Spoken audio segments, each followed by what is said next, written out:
She was 52 years old, alone on a burning train platform, with 3 coins in her pocket and a name that had been dragged through every saloon and courthouse in the county. They called her a thief. They called her worse. The man who destroyed her had money, power, and a smile that made juries believe anything. And Eleanor Whitaker had nothing left but the truth. Most women in her position would have disappeared quietly. Eleanor wasn't most women. What happened next didn't just save one ranch, it shook the entire frontier to its foundation. This is her story.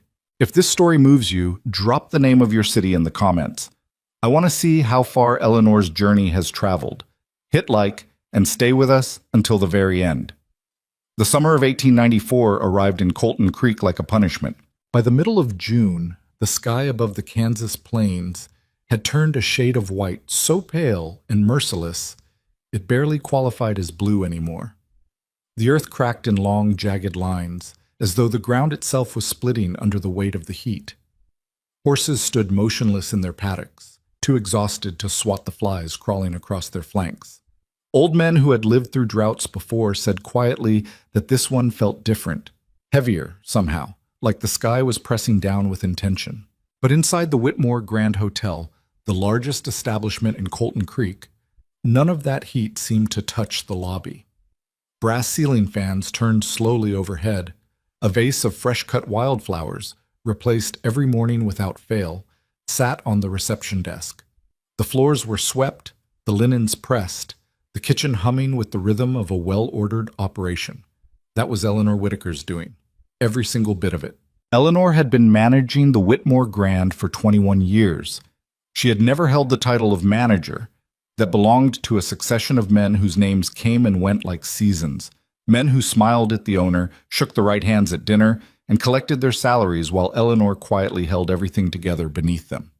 She had built the supply relationships, trained every housekeeper and cook, negotiated contracts with the linen company in Wichita, and once, during the terrible winter of 1887, personally kept the pipes from freezing by staying up for 3 nights straight with heated stones wrapped in flannel. No one gave her credit for that either. Eleanor didn't have the kind of face that drew compliments anymore, if it ever had. She was a tall woman, not slender, with broad shoulders that spoke of years of actual physical labor rather than decoration. Her dark hair had gone mostly silver in the last decade, pulled back each morning into a tight, practical knot. Her hands were rougher than they should have been for a woman in her position, but her position had never been what it appeared.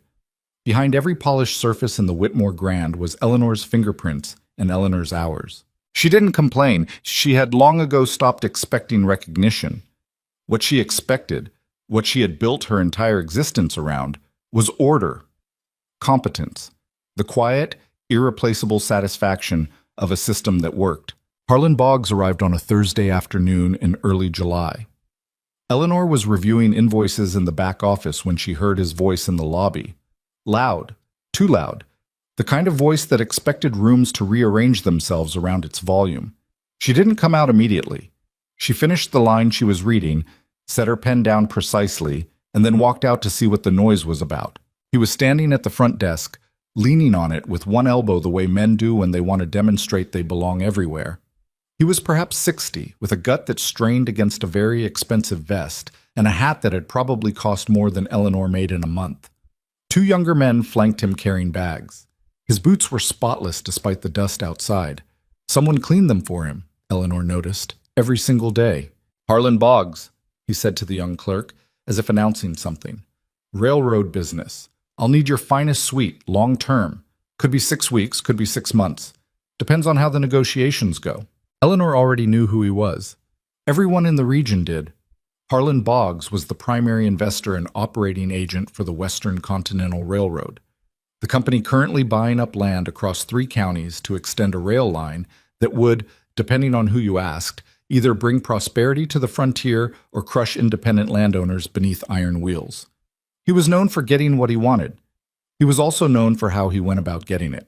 "Mr. Boggs," Eleanor said, stepping forward with the calibrated warmth she deployed for important guests.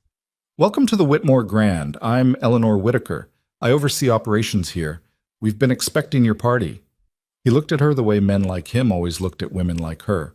a swift, dismissive inventory, settling somewhere around her age and finding it uninteresting. "Good," he said, already looking away. "See to it my men have what they need." She saw to it. She always did. For the first week, Harlan Boggs was merely unpleasant. He sent meals back for reasons that contradicted themselves. He complained about noise at hours when the hotel was perfectly quiet. He summoned staff with the kind of urgency normally reserved for emergencies, only to ask trivial questions. Eleanor managed it all without expression, because that was what she did. The second week, something shifted. It began with small things she noticed, but couldn't name directly. The way his gaze followed her when she moved through the dining room, the unnecessary questions he found reasons to ask her specifically rather than the front desk clerk. Then came the evening he appeared at the back office door while she was working late. "You run a tight ship," he said, settling himself into the chair across from her desk without being invited. "The hotel has good systems," Eleanor replied, not looking up from her ledger. "They work because everyone follows them." "Modest," he smiled. "I've seen the books, you know. Gerald showed me. This place makes more than it should for a town this size. That's your doing, isn't it?" Eleanor finally looked up. "The staff deserves the credit. Don't be coy." He leaned forward. "I know what it means when a woman like you says the staff. I've seen your type before. Smart, quiet. The kind of woman who makes powerful men look good and gets nothing for it." He paused. "I could change that." The silence in the room stretched long enough to become something solid. "I appreciate the sentiment," Eleanor said, her voice as level as a carpenter's line. "If there's nothing else you need this evening, I have invoices to finish before morning." He stared at her for a moment, then he smiled again. Different this time, thinner. He stood, smoothed his vest, and walked to the door. Before he left, he turned back. "You should think carefully," he said quietly, "about the value of having friends in the right places." Eleanor said nothing. She waited until she heard his footsteps fade down the corridor. Then she set down her pen and sat very still for a long time. 3 days later, Boggs approached her again. This time it was in the hotel garden just after breakfast. The early morning still cool enough to pretend the heat wasn't coming. He fell into step beside her as she was checking on a delivery of cleaning supplies, as casually as if they had arranged to meet. "I want you to dine with me this evening," he said. "Not as staff, as a guest. My guest." "That wouldn't be appropriate, Mr. Boggs." "I'm not asking what's appropriate. I'm asking what you want." He stopped walking, and she stopped too, because stopping with him felt less dangerous than turning her back. "You've spent 20 years running this hotel for men who didn't deserve the credit. I'm offering you something different. Travel, position. My operations need someone with your skills, someone I can trust. But trust goes both ways." Eleanor looked at him directly. "I think you should find those things in someone else, Mr. Boggs. I'm happy here." It was a kind lie, but it was the safest answer she knew. The look that crossed his face in that moment, just a flash there and gone, was something she had seen before, on much smaller men in much smaller moments. It was the expression of someone who had decided quietly and completely that she was going to regret this. She was right. It happened fast. That was the thing no one ever warned you about, that ruin didn't announce itself. It came suddenly and completely, like a storm that had been building on the other side of the mountains for weeks, while the sky above you remained perfectly clear. Within 48 hours, money went missing from the hotel safe. Eleanor had been the last person in the back office before the safe was found open. She knew this because Harlan Boggs told Gerald Whitmore, the hotel owner, a soft-handed man who spent most of his time in Wichita, that he had personally witnessed her entering the office very late the night before with an expression that seemed, in retrospect, suspicious. Gerald, who had never looked at Eleanor with any particular suspicion in 21 years, suddenly couldn't quite meet her eyes. "The amount is substantial," he told her, in his office, with the door closed and Harlan Boggs standing just to the side like a man who had wandered in coincidentally. "Nearly $300. "I didn't take any money," Eleanor said. "Of course," Gerald said, not looking at her. "Of course you didn't. But there's been the staff is talking, and with Mr. Boggs here as a witness, I would be willing," Boggs said smoothly, "to allow this to be handled privately. No sheriff, no public spectacle. But obviously, Eleanor's continued employment here isn't something we can—" "I didn't take any money." Eleanor said again, louder this time. The room was quiet. Gerald Whitmore looked at his desk. Harlan Boggs looked at Eleanor with an expression of such practiced sympathy that she felt something cold move through her chest. "We'll give you until this evening to collect your things," Gerald said. She should have left quietly. Later, she would wonder if that would have made any difference. But she didn't leave quietly. She walked out of that office and into the main lobby where the morning guests were finishing breakfast, where the staff she had trained for years were moving through their routines, where the flowers she had ordered sat in their vase on the reception desk. And Harlan Boggs must have already prepared for this, because before she had taken 10 steps, the talking had already begun. She heard it in fragments. $300. The safe. She was seen. It moved through the room like a lit fuse, and Eleanor stood in the middle of it and felt the ground shift beneath her feet in a way that had nothing to do with the physical earth. A woman she had trained herself, a housekeeper named Clara, sweet-natured and reliable, took a step back when Eleanor looked at her. Not dramatically, just a small step. But Eleanor saw it. That was when she understood. It wasn't just the job. He intended to take everything. She walked out of the Whitmore Grand Hotel with a carpet bag containing 3 dresses, her account ledgers from home, a small photograph, and the 43 cents she had in her coat pocket. She did not say goodbye to anyone. She did not cry. She walked down the main street of Colton Creek in the white blast of the July sun, and she kept walking until she reached the train station at the edge of town. She sat on a bench on the platform and she waited for a train that wasn't scheduled for another 4 hours, because she had nowhere else to go and she could not bear to sit in Colton Creek another moment. Around her the world continued. A man read a newspaper. 2 children chased a dog along the platform's edge. The heat shimmered off the iron rails until the tracks looked like they were melting. Eleanor Whitaker sat with her carpet bag on her lap and looked at the 43 cents in her palm and tried to think clearly. She was 52 years old. She had no family. She had no letter of reference. No man with her previous employer's goodwill was going to write one now. She had no savings to speak of because she had always been paid less than the position deserved, and she had never thought to fight about it because she had always believed that the work itself was the security. That if she was necessary enough, competent enough, irreplaceable enough, she would always have a place. She closed her hand around the 43 cents. A train screamed past without stopping. A through train, not stopping at Colton Creek, bound west. The wind from its passage hit her like a wall, whipping dust into her face, pulling at her hair. She didn't close her eyes against it. She just sat there, battered by it, and when it passed, the platform was quiet again. The woman nobody needs, she thought. That's what he's made me. She had not eaten since the previous morning. The heat pressed down on the top of her head like a physical weight. The edges of her vision had started to blur slightly in a way she recognized as dangerous. She had seen workers collapse from heat in hotel kitchens before, had known how fast it could happen when a body stopped fighting. She pressed her hand flat against the wooden bench beneath her, grounding herself, and breathed. Think. She had no letter of reference, but she had knowledge. 21 years of it. She knew supply chains and inventory systems, seasonal pricing and kitchen management, how to read a set of accounts, and know within the first 10 minutes where the money was leaking. She had survived difficult men and difficult winters and difficult boards of directors who had never once looked at her directly when they spoke about the hotel's future. She had survived all of it quietly, without credit, without complaint. What if I stopped being quiet? The thought surprised her. She turned it over carefully, the way she turned over a suspicious invoice, looking for the inconsistency, the error, the thing that didn't add up. All those years, she had believed that quiet competence was its own protection, that if she made herself indispensable enough, invisible enough, she would be safe. She had been wrong. Boggs had proven that. The moment she refused him, her invisibility had become her vulnerability. She had no name, no reputation of her own, no public standing. She was a woman who existed entirely in the service of other people's enterprises.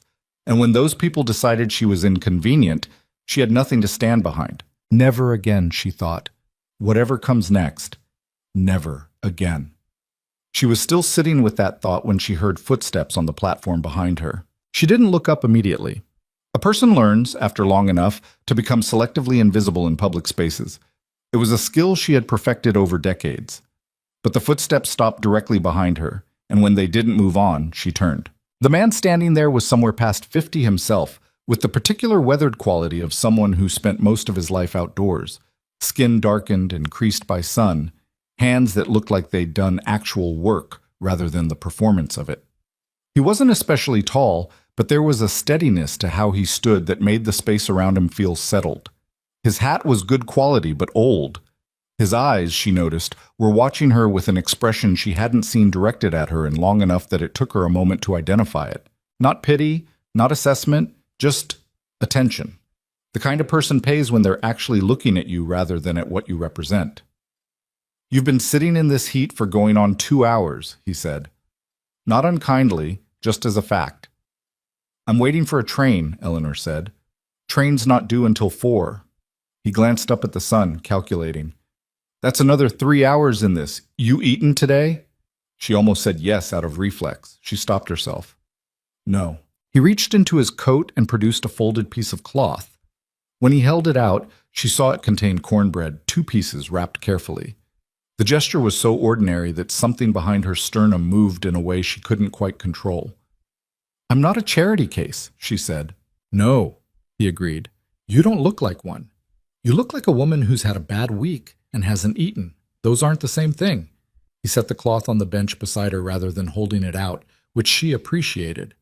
It was less like being offered something and more like having an option. "My name is Caleb Mercer. I run a cattle operation about 12 miles south of here, the Broken Spur Ranch. I'm in town to pick up supplies." "Eleanor Whitaker," she said, because not saying her name felt worse than saying it. If he'd heard the name, if Boggs's rumors had already spread that far, that fast, nothing in his face showed it. He sat down on the bench, not too close, with the comfortable self-possession of a man not trying to be anything other than what he was. "You heading somewhere specific?" he asked. "Away from here." "Fair enough." He was quiet a moment. "I actually came over because you looked like you were about to fall off that bench," he said without drama. "He'll do that if you let it. Seen it happen to rangehands half your age." "I'm not going to fall off a bench," Eleanor said, with more conviction than she entirely felt. "Probably not." He almost smiled. "But you might consider getting out of the direct sun at least." She looked at him carefully. In her experience, men who approached women sitting alone on train platforms wanted something, usually something specific, but there was nothing in Caleb Mercer's manner that felt acquisitive or threatening. There was only that same quality of simple, unadorned attention. "Why are you talking to me?" she asked bluntly. He considered the question with the seriousness it deserved. "Because you've been sitting in that sun for 2 hours, and nobody else seems to have noticed, and it seemed like the kind of thing a person should notice."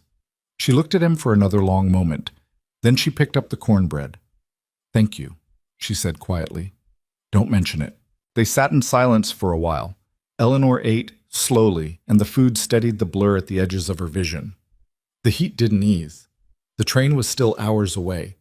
But something about sitting beside a man who asked for nothing and offered something as simple as bread and shade made the weight on her chest feel, fractionally, less like something she was going to drown under.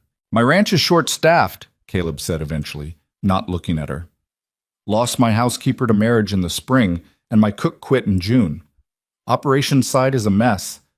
I've got accounts nobody's properly kept in 8 months and suppliers who know it." Eleanor said nothing. "I'm not offering charity," he said. "That's not what I said. I'm saying there's work, if someone wanted it." "You don't know me," Eleanor said. "No," he agreed. "You should know that I've recently been—" She paused. "My reputation in this town is not—" "Mrs. Whitaker," Caleb Mercer said, turning to look at her directly for the first time. "I've been in Colton Creek 2 hours. In that time, I've heard 4 different versions of the same story from 4 different people, each version worse than the last. In my experience, when a story travels that fast, it's because someone needs it to." He paused. "What I see in front of me is a woman who's been sitting in 95-degree heat for 2 hours without eating, holding herself together with what looks like pure will. That tells me something about character. The other stuff tells me something too, just about different people." Eleanor looked at the iron rails shimmering in the heat. The through train had bent them into apparitions of themselves, heat ghosts of the real thing. She thought about the Whitmore Grand, about the flowers on the reception desk that she had ordered every week for 21 years. She thought about Clara, the housekeeper, taking that small step backward. She thought about Harlan Boggs's thin smile. She thought about $300 she had never touched. "What does the work pay?" she asked. $30 a month, room and board, and I'll listen to whatever you think needs fixing. No promises past that. It was less than she'd made at the hotel. She said so. "I know," he said, "but it's honest." The word landed differently than she expected. Honest. Such a plain word. Such an ordinary thing to offer a person. And yet... "I have conditions," Eleanor said. He raised an eyebrow slightly. Not offended. Just listening. "I work with full access to your accounts and supplier records. I don't make changes without explaining my reasoning. But if I tell you something needs to change, I expect to be heard. Not agreed with automatically. Heard. There's a difference." "There is," Caleb said. "And I don't need anyone on your property to like me. I need them to do their jobs. If that's going to be a problem, some of them will give you trouble," he said honestly. "I can't promise otherwise. I can promise I won't be one of them." She was quiet for a moment. In 21 years at the Whitmore Grand, no one had ever said anything remotely like that to her. "All right," she said. The 4 o'clock train could go to Wichita without her. They loaded her carpet bag into the back of his wagon beside bags of flour and salt and coiled rope. Eleanor climbed up to the seat without assistance. She had always been capable of that. And Caleb clicked the horses into motion without ceremony, turning south away from Colton Creek. She did not look back at the hotel on the horizon.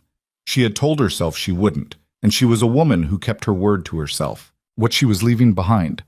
The flowers on the reception desk, the pressing knowledge of her competence without credit, the morning routines she had built over 2 decades. She filed carefully away in some interior room she didn't intend to visit right now. There would be time for grief later. Grief was a luxury, and she wasn't yet in a position to afford it. What she let herself notice instead was the land opening up around her as the wagon moved south. The plains stretching in every direction under that relentless white sky, vast and hot, and oddly honest in its severity. No pretense out here, no lobby flowers, no guests with complicated demands, just the cracked earth and the heat and the road going forward. For the first time in days, she breathed fully. Beside her, Caleb drove without speaking, and she was grateful for that. She wasn't ready for conversation. She was busy with the more pressing work of deciding who she was going to be. Not the woman they'd made her, not the woman anyone had written off. Something else. She wasn't entirely sure what yet, but she had always been better at building things than at knowing what they'd look like when they were finished. The wagon rolled south through the white afternoon. The town of Colton Creek disappeared behind them. Eleanor Whitaker looked at the horizon and started to plan. The Broken Spur Ranch announced itself before they arrived, a smell of cattle and dry grass and something like iron in the air that Eleanor recognized as the particular scent of a working property under stress. Not the pleasant work smell of a well-run operation, which had its own honest character, but the sharper undercurrent of something strained. She noticed it the way she noticed inconsistencies in a hotel ledger. Not consciously at first, just a small wrongness that snagged at the edge of her attention. The ranch itself was larger than she'd expected. The main house was solid but weathered, a 2-story structure that had once been painted white and was now the color of an old bone. Behind it spread a collection of outbuildings. Barn, bunkhouse, tool shed, what looked like a smokehouse.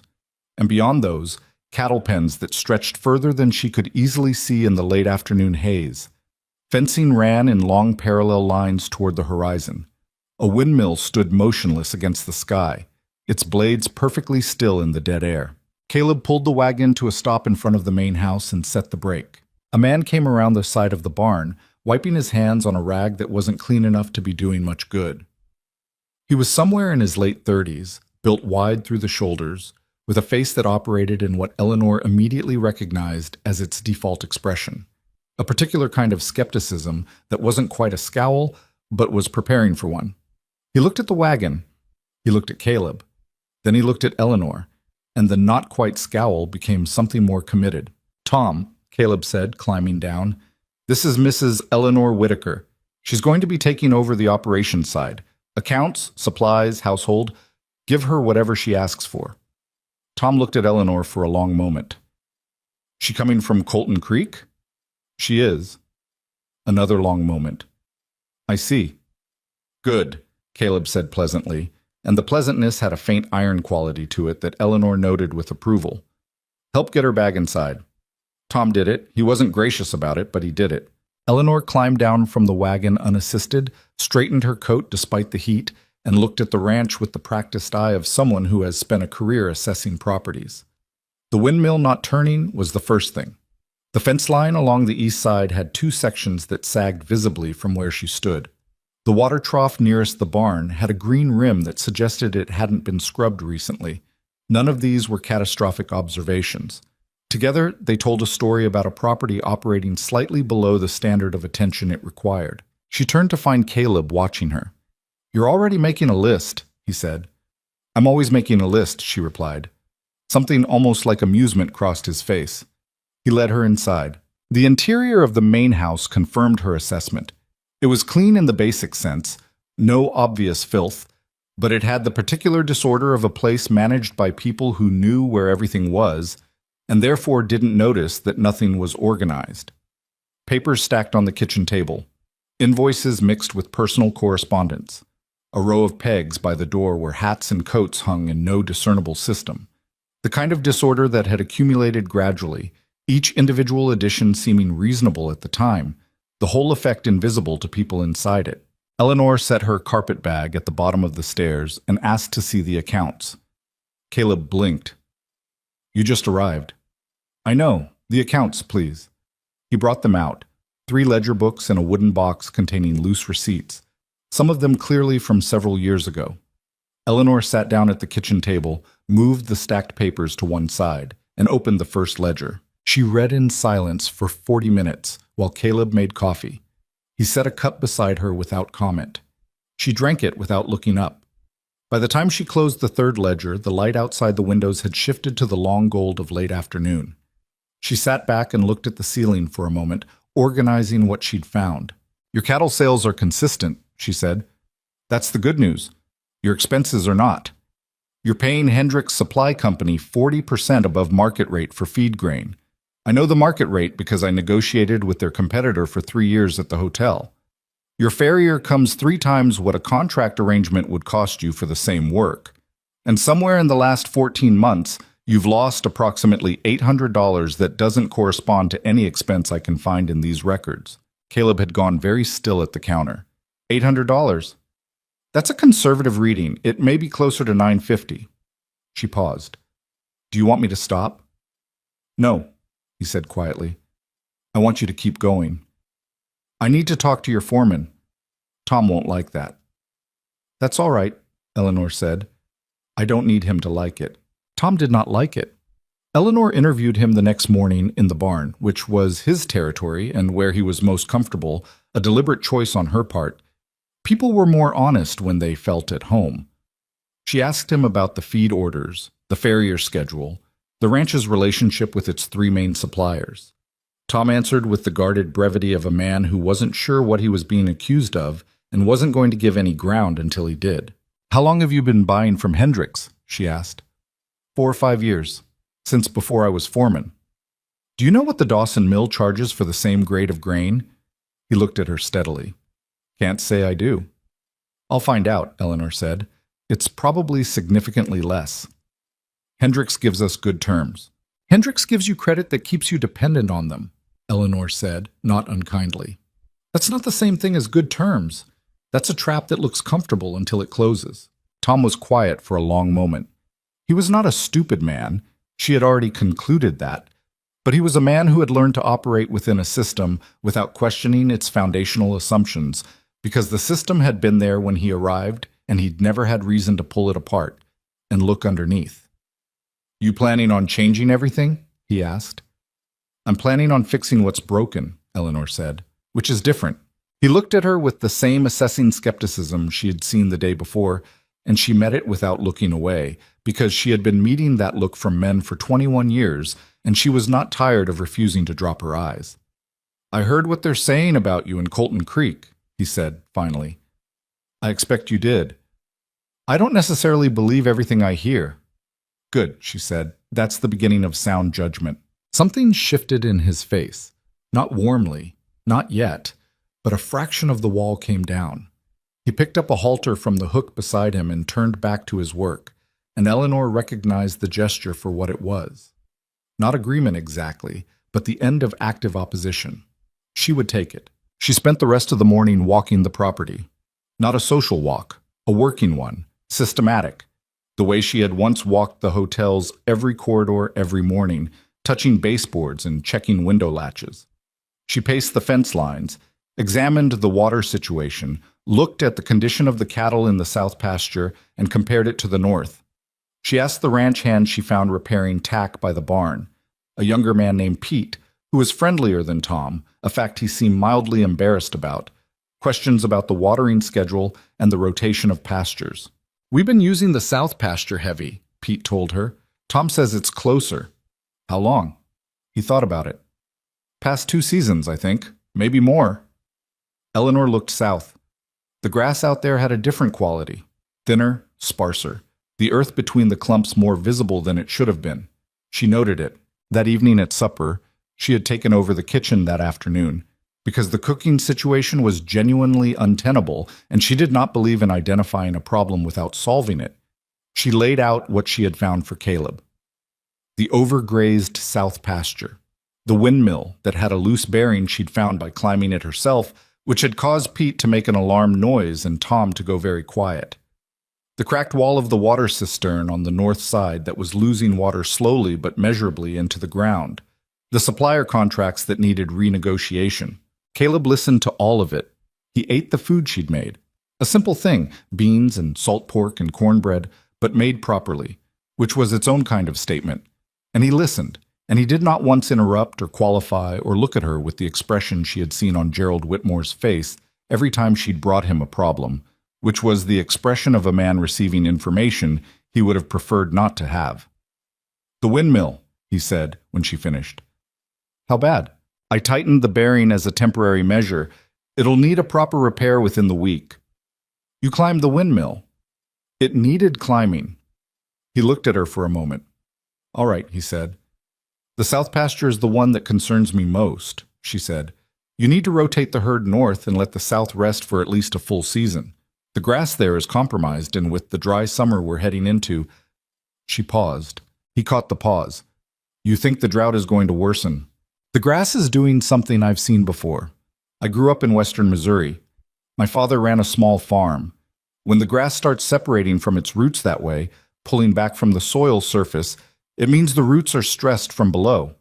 That doesn't happen in a single dry summer. That's deep moisture depletion." She held his gaze. "I think we have 6 weeks, maybe 8, before this becomes serious. And I think every rancher in this county is going to be looking at the same problem at the same time. Which means whoever prepares now has options. Everyone else will be in competition for the same resources later, at prices driven up by desperation." Caleb set down his fork and looked out the window at the darkening plain. He was quiet for long enough that Eleanor wondered if she had overstepped. She had a habit, she was aware, of laying out conclusions at a pace that moved faster than some people were comfortable following.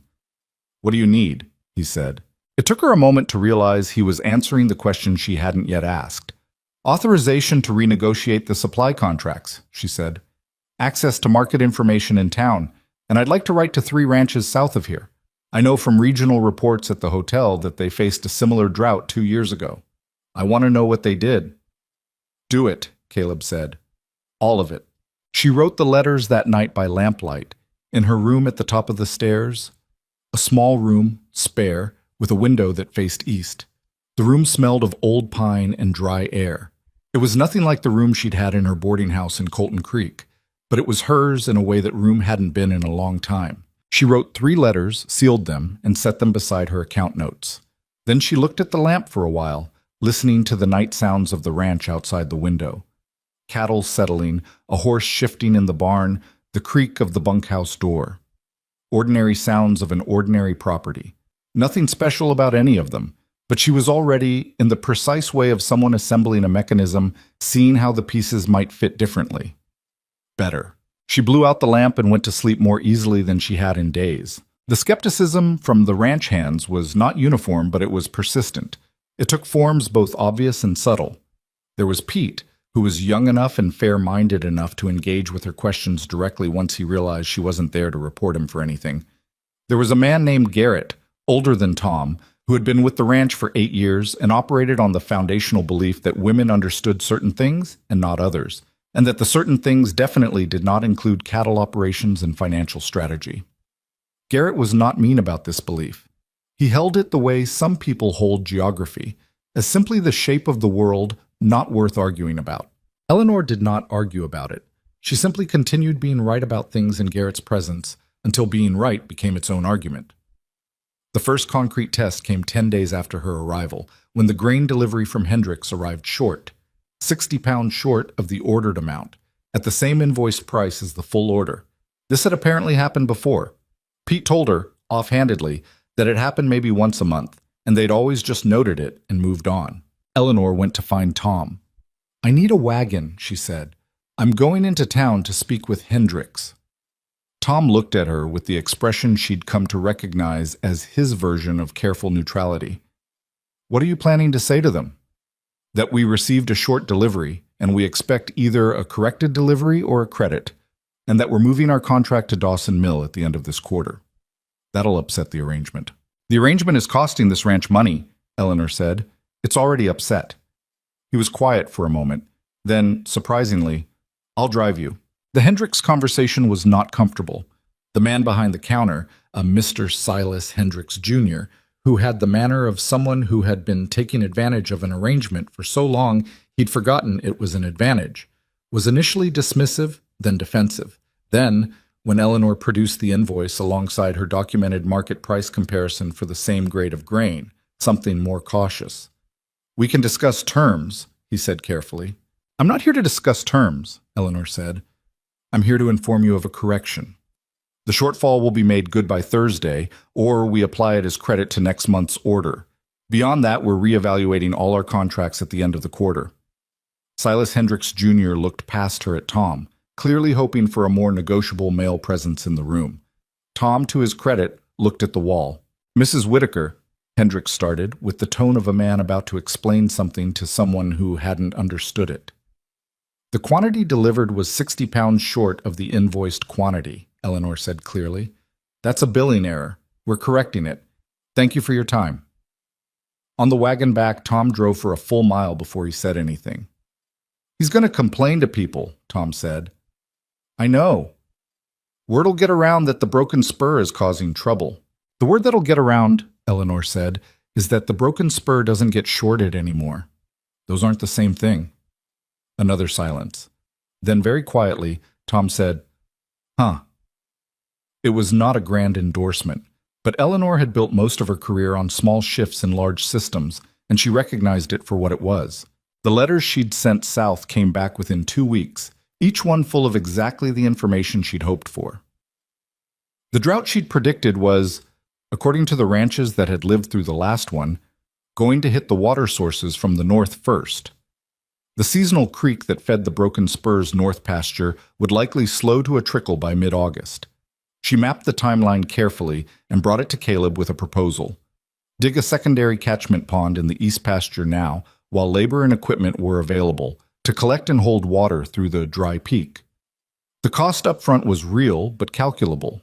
The cost of not doing it, in cattle losses, in desperate purchases of water rights at summer prices, was significantly larger. Caleb approved it without debate, which was becoming a pattern she found herself grateful for more than she expected. The work began the following week. Eleanor coordinated it alongside her other responsibilities: the renegotiated contracts, the household management, the ongoing account reconciliation that was slowly, painstakingly untangling the source of the missing $800. She rose before the hands each morning and was the last one working each evening, not to prove anything, but because there was always more to do than the day contained. Garrett watched her coordinate the pond excavation from a distance for 2 days before he came and stood beside her at the site. "You figured the grade right," he said, looking at the shallow slope she'd calculated for maximum catchment. "I thought you'd have it wrong." "I almost did," Eleanor said honestly. I had to recalculate twice. He was quiet for a moment. Where'd you learn to figure drainage? A hotel I worked at for 20 years had a drainage problem in the East Wing. I solved it because no one else was going to. She paused. I learned a lot that way. Garrett nodded slowly, chewing on that. He didn't become warm exactly, He wasn't a particularly warm man, but from that afternoon forward, when Eleanor spoke at the morning briefings Caleb had started holding at her suggestion, Garrett listened. It was 3 weeks after her arrival when the news reached the Broken Spur about Harlan Boggs. Pete brought it in from his supply run to the nearest town, a smaller settlement called Ridgeline, 8 miles east. He mentioned it casually at supper, the way people pass along information they don't entirely understand the weight of. Folks in Ridgeline saying that railroad man from Colton Creek is buying up land all through the county, Pete said. Paying low, people say. Some saying he's not exactly buying, more like pressuring. Old Larson family lost their place last week. He paused. Name of Boggs, I think. Harlan Boggs. Eleanor set down her fork. She didn't look up for a moment. She arranged the information in her mind the way she arranged numbers in a ledger sign, carefully, without rushing, making sure each item went into its correct column. Across the table, she could feel Caleb watching her without appearing to. He's moving fast, she said finally, almost to herself. You know him? Pete asked. I know of him, she said. It was technically true. What was also true, and what she did not say at the table, was that the news of Boggs moving through the county changed the geometry of her situation in ways she was going to need to think about carefully. She had assumed that being 12 miles south of Colton Creek put her outside his immediate orbit. She was revising that assumption. After supper, when Pete and Garrett had gone to the bunkhouse and Tom was checking the horse lines, Caleb appeared in the kitchen doorway while Eleanor was washing the dishes. You want to tell me about Boggs, he said. It wasn't a question, but it wasn't a demand either. Just an opening, left there for her to take or leave. She washed the same plate twice before she answered. He was the reason I was on that platform, she said. He had me removed from my position when I wouldn't cooperate with what he wanted from me. He made sure the story that followed me was worse than the truth. Caleb was quiet. If he's buying land through this county, she said, he'll eventually look at properties with good water access and healthy cattle operations, which means he'll look at this ranch. She set the plate in the drying rack and looked at Caleb directly. You should know who I am in relation to him, in case it complicates things for you. Does it change anything you've done since you arrived? Caleb asked. No. Does it change your assessment of the drought, or the water table, or the supplier contracts? No. Then it doesn't complicate things, he said simply. But thank you for telling me. He turned to go and then stopped. Eleanor, he said, the first time he had used her given name, the $800 you're looking for in those accounts. I think you should find it, whatever it turns out to be. She looked at him. Because if Boggs is moving through this county and he gets to this ranch before we know where our own money is gone, Caleb said, that's a problem I'd rather not be surprised by. He left the doorway. Eleanor dried her hands on a cloth and stood in the quiet kitchen for a moment, listening to the ranch settle into its nighttime rhythms around her. She had arrived with 43 cents and a carpet bag and a name that had been dragged through every conversation in Colton Creek. She had arrived believing, in some place she hadn't fully admitted, that this was the last door left open to her. But standing in that kitchen, with the sound of cattle in the distance and the lamplight throwing warm shadows across the ledgers stacked at the end of the table, Eleanor Whitaker felt something she hadn't felt in longer than she wanted to calculate. Not safety. That was too simple a word, and she wasn't a woman who settled for simple words when they weren't accurate. Purpose. She pulled the accounts back toward her, sat down, and kept looking for the missing money. She found it 4 days later.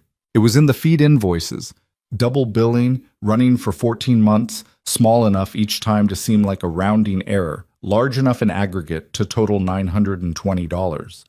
The pattern was consistent enough to be deliberate and disguised enough to require someone who knew what to look for.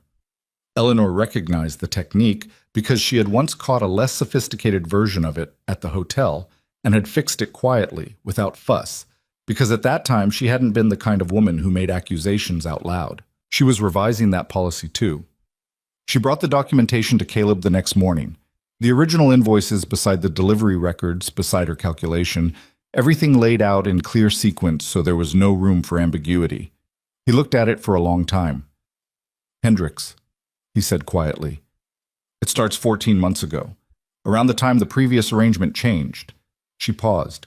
Tom wouldn't have known to look for it. It was meant not to be found. Caleb stood up from the table and walked to the window. He stood there looking out at the ranch for a full minute.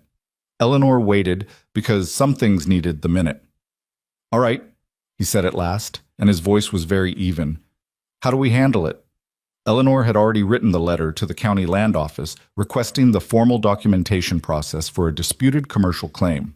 She slid it across the table. This time, when Caleb almost smiled, it went a little further than before. Outside, the east pasture pond was taking shape in the hard earth. The cattle in the north pasture grazed on grass that was still, for now, holding its green. The windmill turned steadily in a small afternoon wind, its repaired bearing quiet and even. And 12 miles north, Harlan Boggs was moving through the county like a slow fire, buying low and pressing hard, apparently under the impression that Eleanor Whitaker had disappeared. He would discover his error. She intended to make sure of it. The letter from the county land office arrived on a Tuesday, 2 weeks after Eleanor had sent her formal documentation of Hendricks Supply Company's double billing. It was not the response she had expected. Instead of an acknowledgement of her claim, the letter informed Caleb Mercer that the Broken Spur Ranch was under preliminary investigation for irregular land use practices, specifically allegations that the ranch had been drawing water from a shared creek bed in excess of its legal allotment, to the detriment of neighboring properties. Eleanor read the letter 3 times at the kitchen table before she set it down. Who filed it? Caleb asked from across the table. It doesn't name the complainant directly. She turned the letter over as though the back might say more. But the timing is precise enough to be intentional. We file against Hendricks on a Monday. This arrives the following Tuesday. She looked at Caleb. Boggs has someone at the land office. You're certain? I'm certain of the arithmetic, she said. Draw your own conclusion. Caleb's jaw tightened slightly. The only visible sign, she had learned, that he was genuinely angry. He was not a demonstrative man. His anger expressed itself in stillness rather than motion, which she found more credible than the other kind. What do we need? Every water use record this ranch has kept for the last 5 years. Survey maps if you have them. Statements from the neighboring ranches, the ones whose water we're supposedly taking. She paused. And I need to go to Ridgeline. For what? There's a man there named Wallace Pruitt who served as county surveyor for 15 years. He retired 2 years ago. He'll know the actual water allotment records better than anyone currently at the land office, because he's the one who set them. She had learned this from the letters she'd received from the southern ranches. One of them had mentioned Pruitt's name in the context of a boundary dispute they'd resolved cleanly by going to the source rather than the bureaucracy. If I can get his documentation, we can challenge the investigation before it formally opens. Caleb nodded once. I'll take you tomorrow. I need to go today, Eleanor said. If Boggs is driving this, he won't give us the luxury of tomorrow. He looked at her for a moment, then stood and reached for his hat. Wagon will be ready in 20 minutes. Wallace Pruitt lived in a small house at the edge of Ridgeline that was overwhelmed on 3 sides by stacked boxes of documents, surveys, maps, field notes accumulated over 15 years of county work. He was a compact, precise man in his 70s who moved through his cluttered home with the confidence of someone who knew exactly where everything was, which Eleanor found immediately reassuring. He was also, within the first 5 minutes of conversation, deeply unhappy about what she described. Someone's filed a water complaint against the Broken Spur? He stopped moving and looked at her sharply. On what grounds? Excess draw from the creek on the northern boundary. That's nonsense, he said flatly. I set those allotments myself in 1881. The Broken Spur's legal draw is well within what that creek can sustain even in a dry year. Who filed it? The complaint doesn't name the complainant. Pruitt's eyes went sharp in a way that made Eleanor think he was considerably more alert than his age and surroundings suggested. Anonymous complaint to the land office about water rights. Land office opens a preliminary investigation without checking the original survey records. He looked at her directly. That's not an accident, Mrs. Whitaker. Someone is using the process as a weapon. I know, she said. I need the original allotment documentation. He found it in 40 minutes of searching, which, given the state of his storage, Eleanor considered impressive. He also gave her something she hadn't thought to ask for, a sworn statement, written in his precise surveyor's hand and signed, attesting to the accuracy of the original allotments, and noting that no complaint regarding the Broken Spur's water use had ever been filed or investigated during his entire tenure as county surveyor. "You take that to the land office," he said, handing her the documents, "and you make sure the man behind the counter understands I'm available to testify in person if this goes further." "Thank you," Eleanor said. "Don't thank me," Pruitt said. "Someone's using the law as a cudgel against a working ranch. That offends me professionally and personally."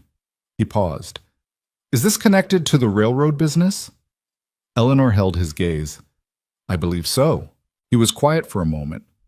"Boggs has been through here 2 months ago, offered me money for my survey archive." His expression was dry as the summer air. I declined. On the wagon back, Eleanor organized the documents in her lap against the jolting of the road. The afternoon had gone to a flat, hazy gold, and the wind from the west had picked up slightly. Not cooling exactly, but moving, which was something after weeks of dead air. She noticed it the way she noticed everything about the weather now, with the particular attention of someone who had staked a prediction on the behavior of the sky.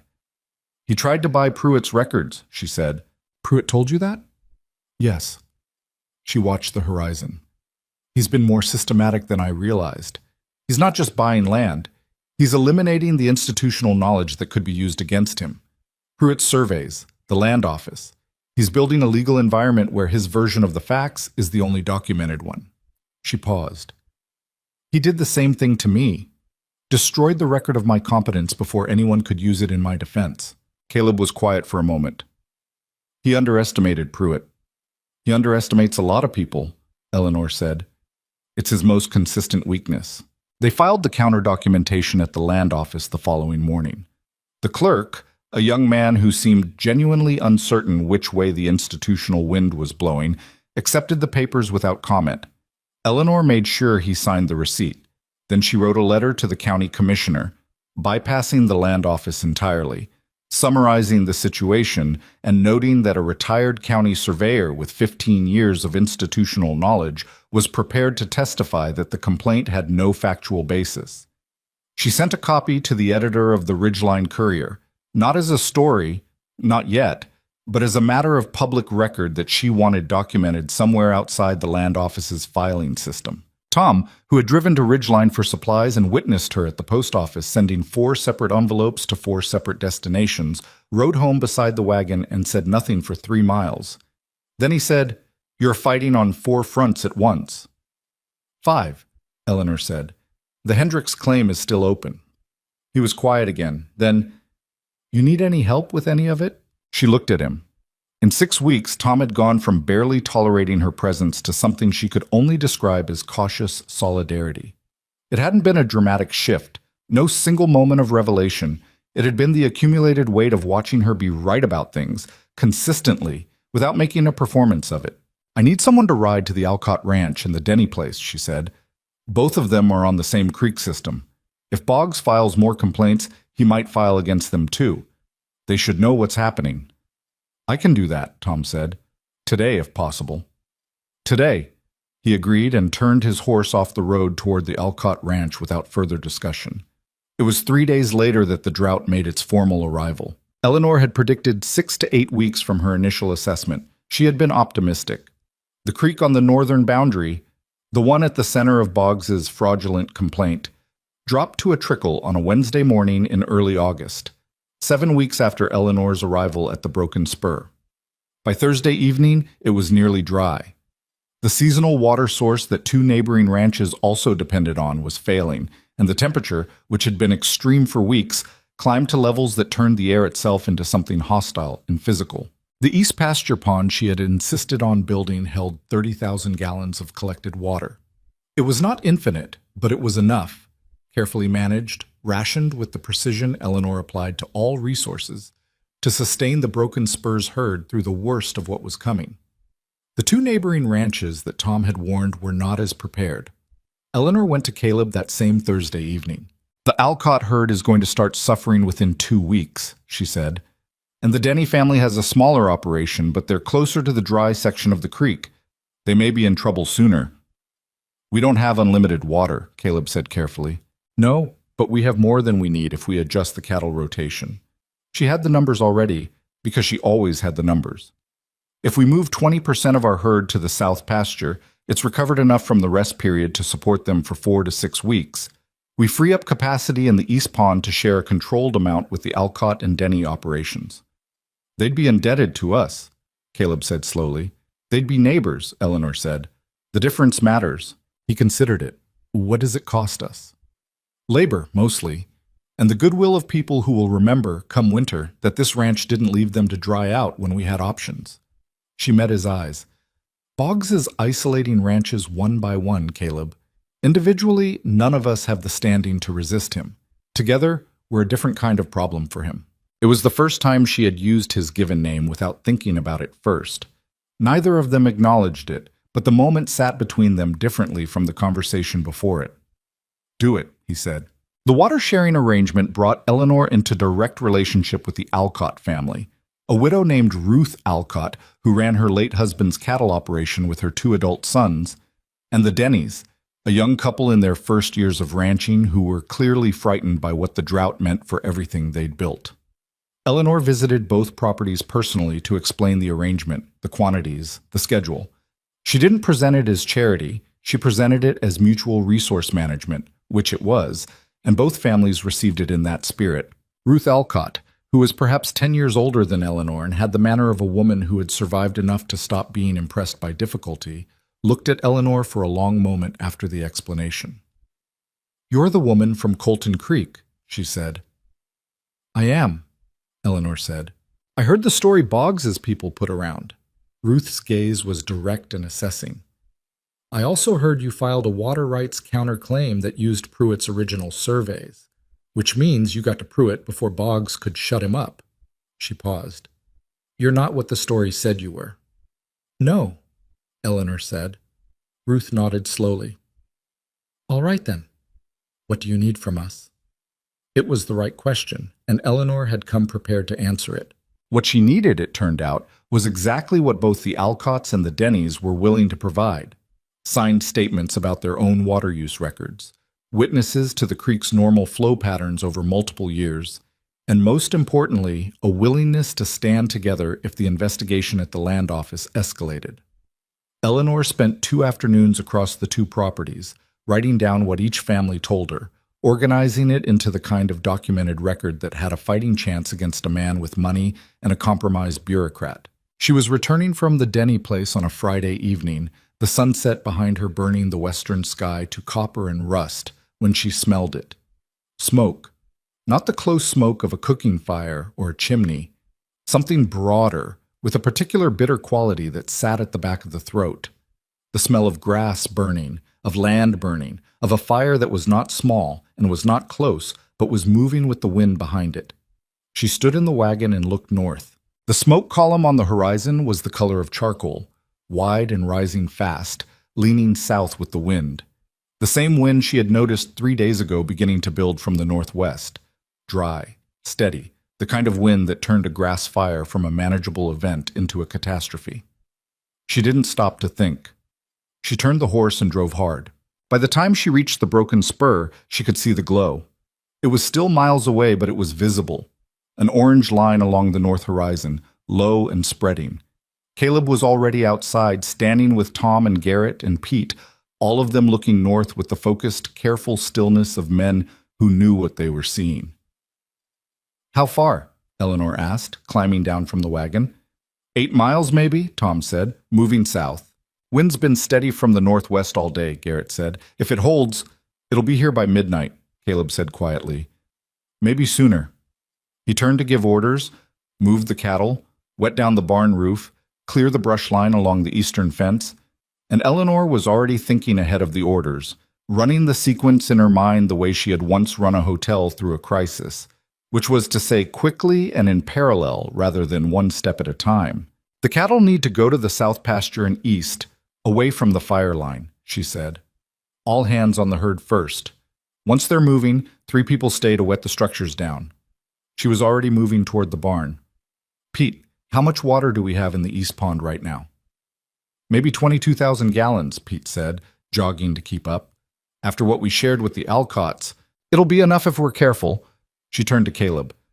Do the Alcotts and Dennis know about the fire? He stopped. Something crossed his face. The recognition that in the urgency of the immediate, he had not yet thought 2 steps ahead. No, he said. Someone needs to ride to both properties. Tonight. I'll go, Tom said immediately. Take the bay, Caleb told him. She's fastest. He turned to Eleanor, and it was a turn with intention, a man handing something over deliberately. What else?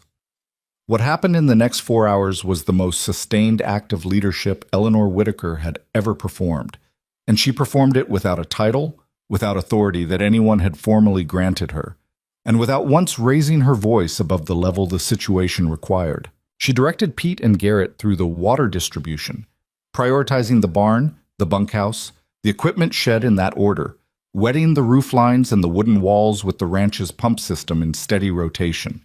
She sent the youngest hand, a boy of 17 named Dix, to ride the southern fence line and confirm the cattle were moving cleanly away from the north. She renegotiated the plan 3 times as conditions changed. When the wind shifted 5 degrees east, she recalculated the fire's likely approach angle and moved the cattle rotation accordingly.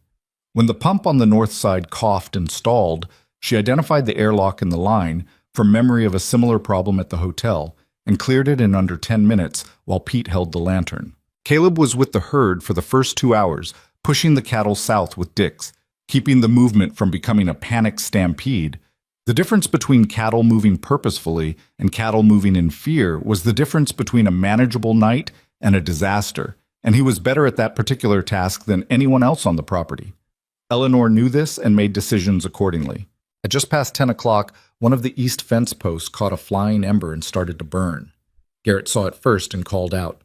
Eleanor was there in 3 minutes with a bucket and the presence of mind to drench the surrounding grass in a wide circle before touching the post itself, because a burning post was manageable, but burning grass along a fence line in this wind was not. She was still standing with the empty bucket when she heard the sound, not the fire, which had its own low roar on the northern air, but something else, something closer. Caleb's voice, sharp and brief, from the north pasture, and then the sound she had been afraid of all evening, a horse screaming, and then nothing. She ran. He was on the ground near the north gate, the horse standing 3 feet away, trembling and unhurt, the gate itself half open. The ground there was uneven in the dark, and the horse had shied at a burning piece of debris that had blown ahead of the main fire, and Caleb had come off at the wrong angle onto the hard earth. He was conscious but not fully present, the particular dazed quality of a man whose head had met the ground with force.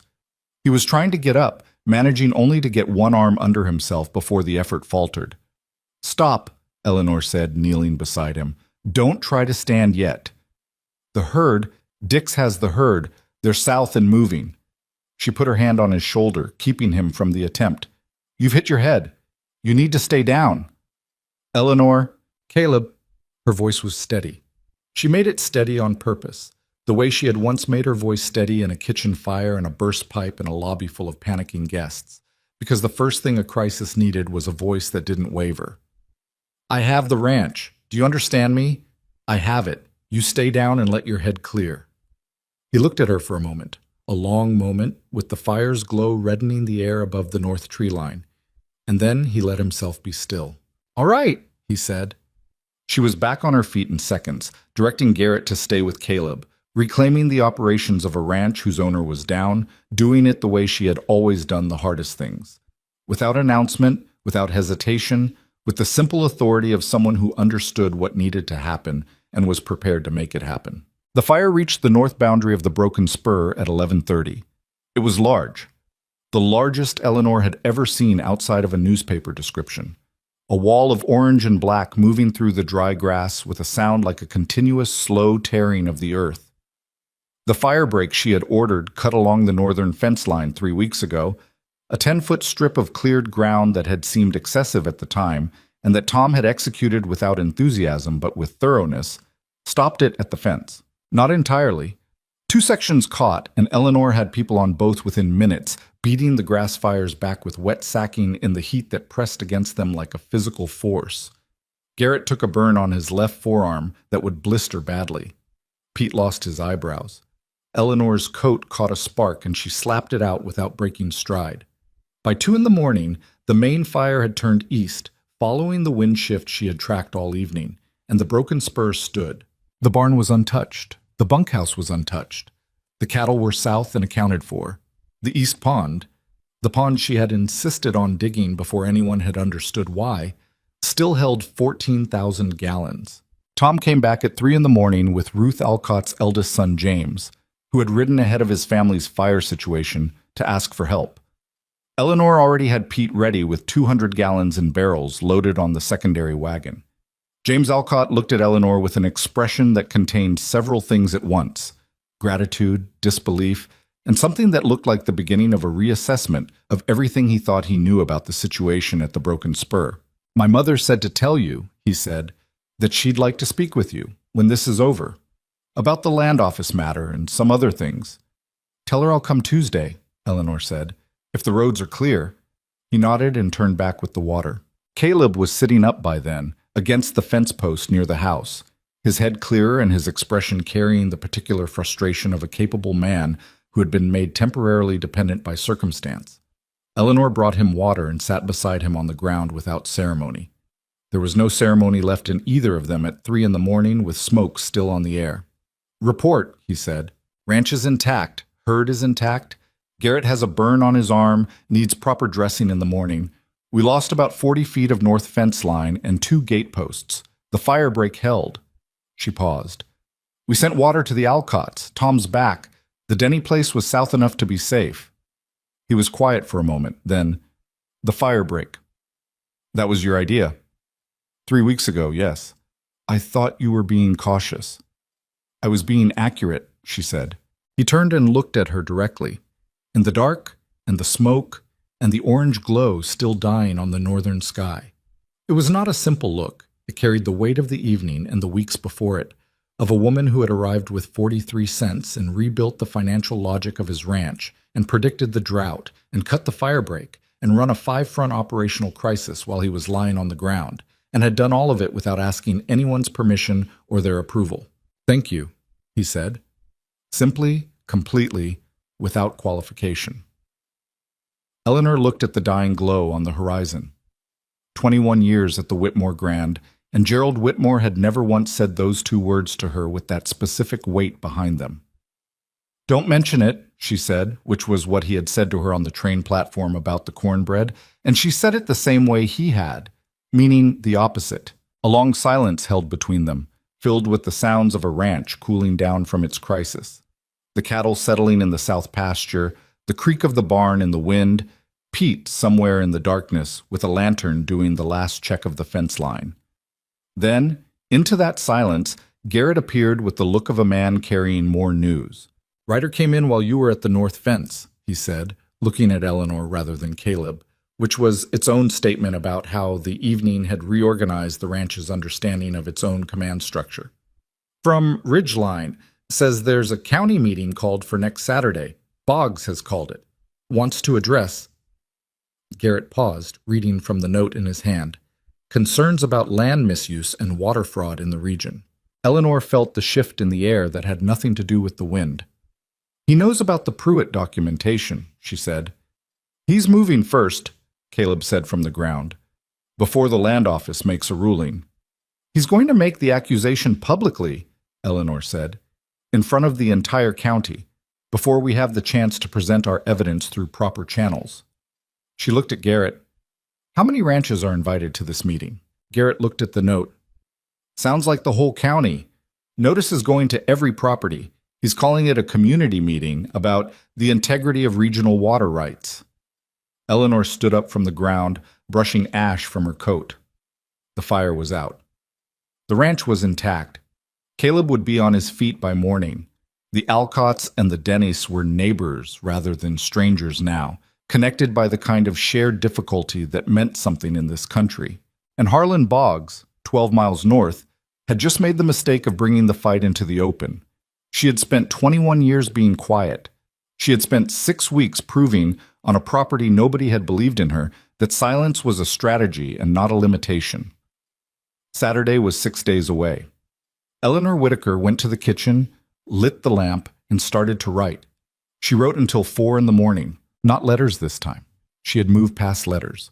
What she wrote was a document, careful and sequential, the kind of thing she had once wished someone had prepared for her when she was standing in Gerald Whitmore's office with no ground beneath her feet. It was a complete account, organized into sections the way a ledger was organized. Facts in one column, documentation in the other.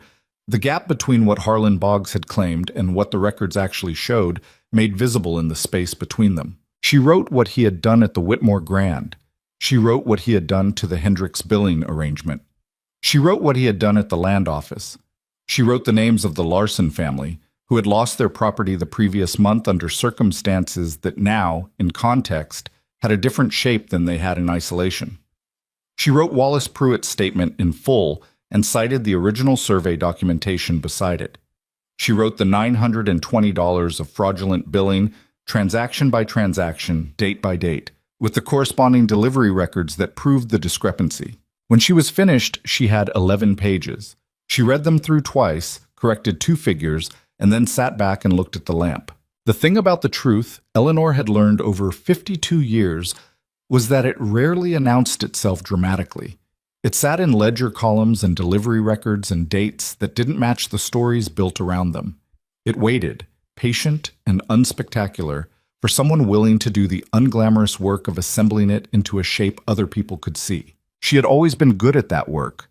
She had spent 21 years doing it in service of men who collected the credit. On Saturday, she intended to do it in service of something else. She blew out the lamp and went to sleep for 3 hours. The 6 days between the fire and the county meeting moved with the particular intensity of a week that knows it is building toward something. Caleb was back on his feet by the second morning, as she had expected.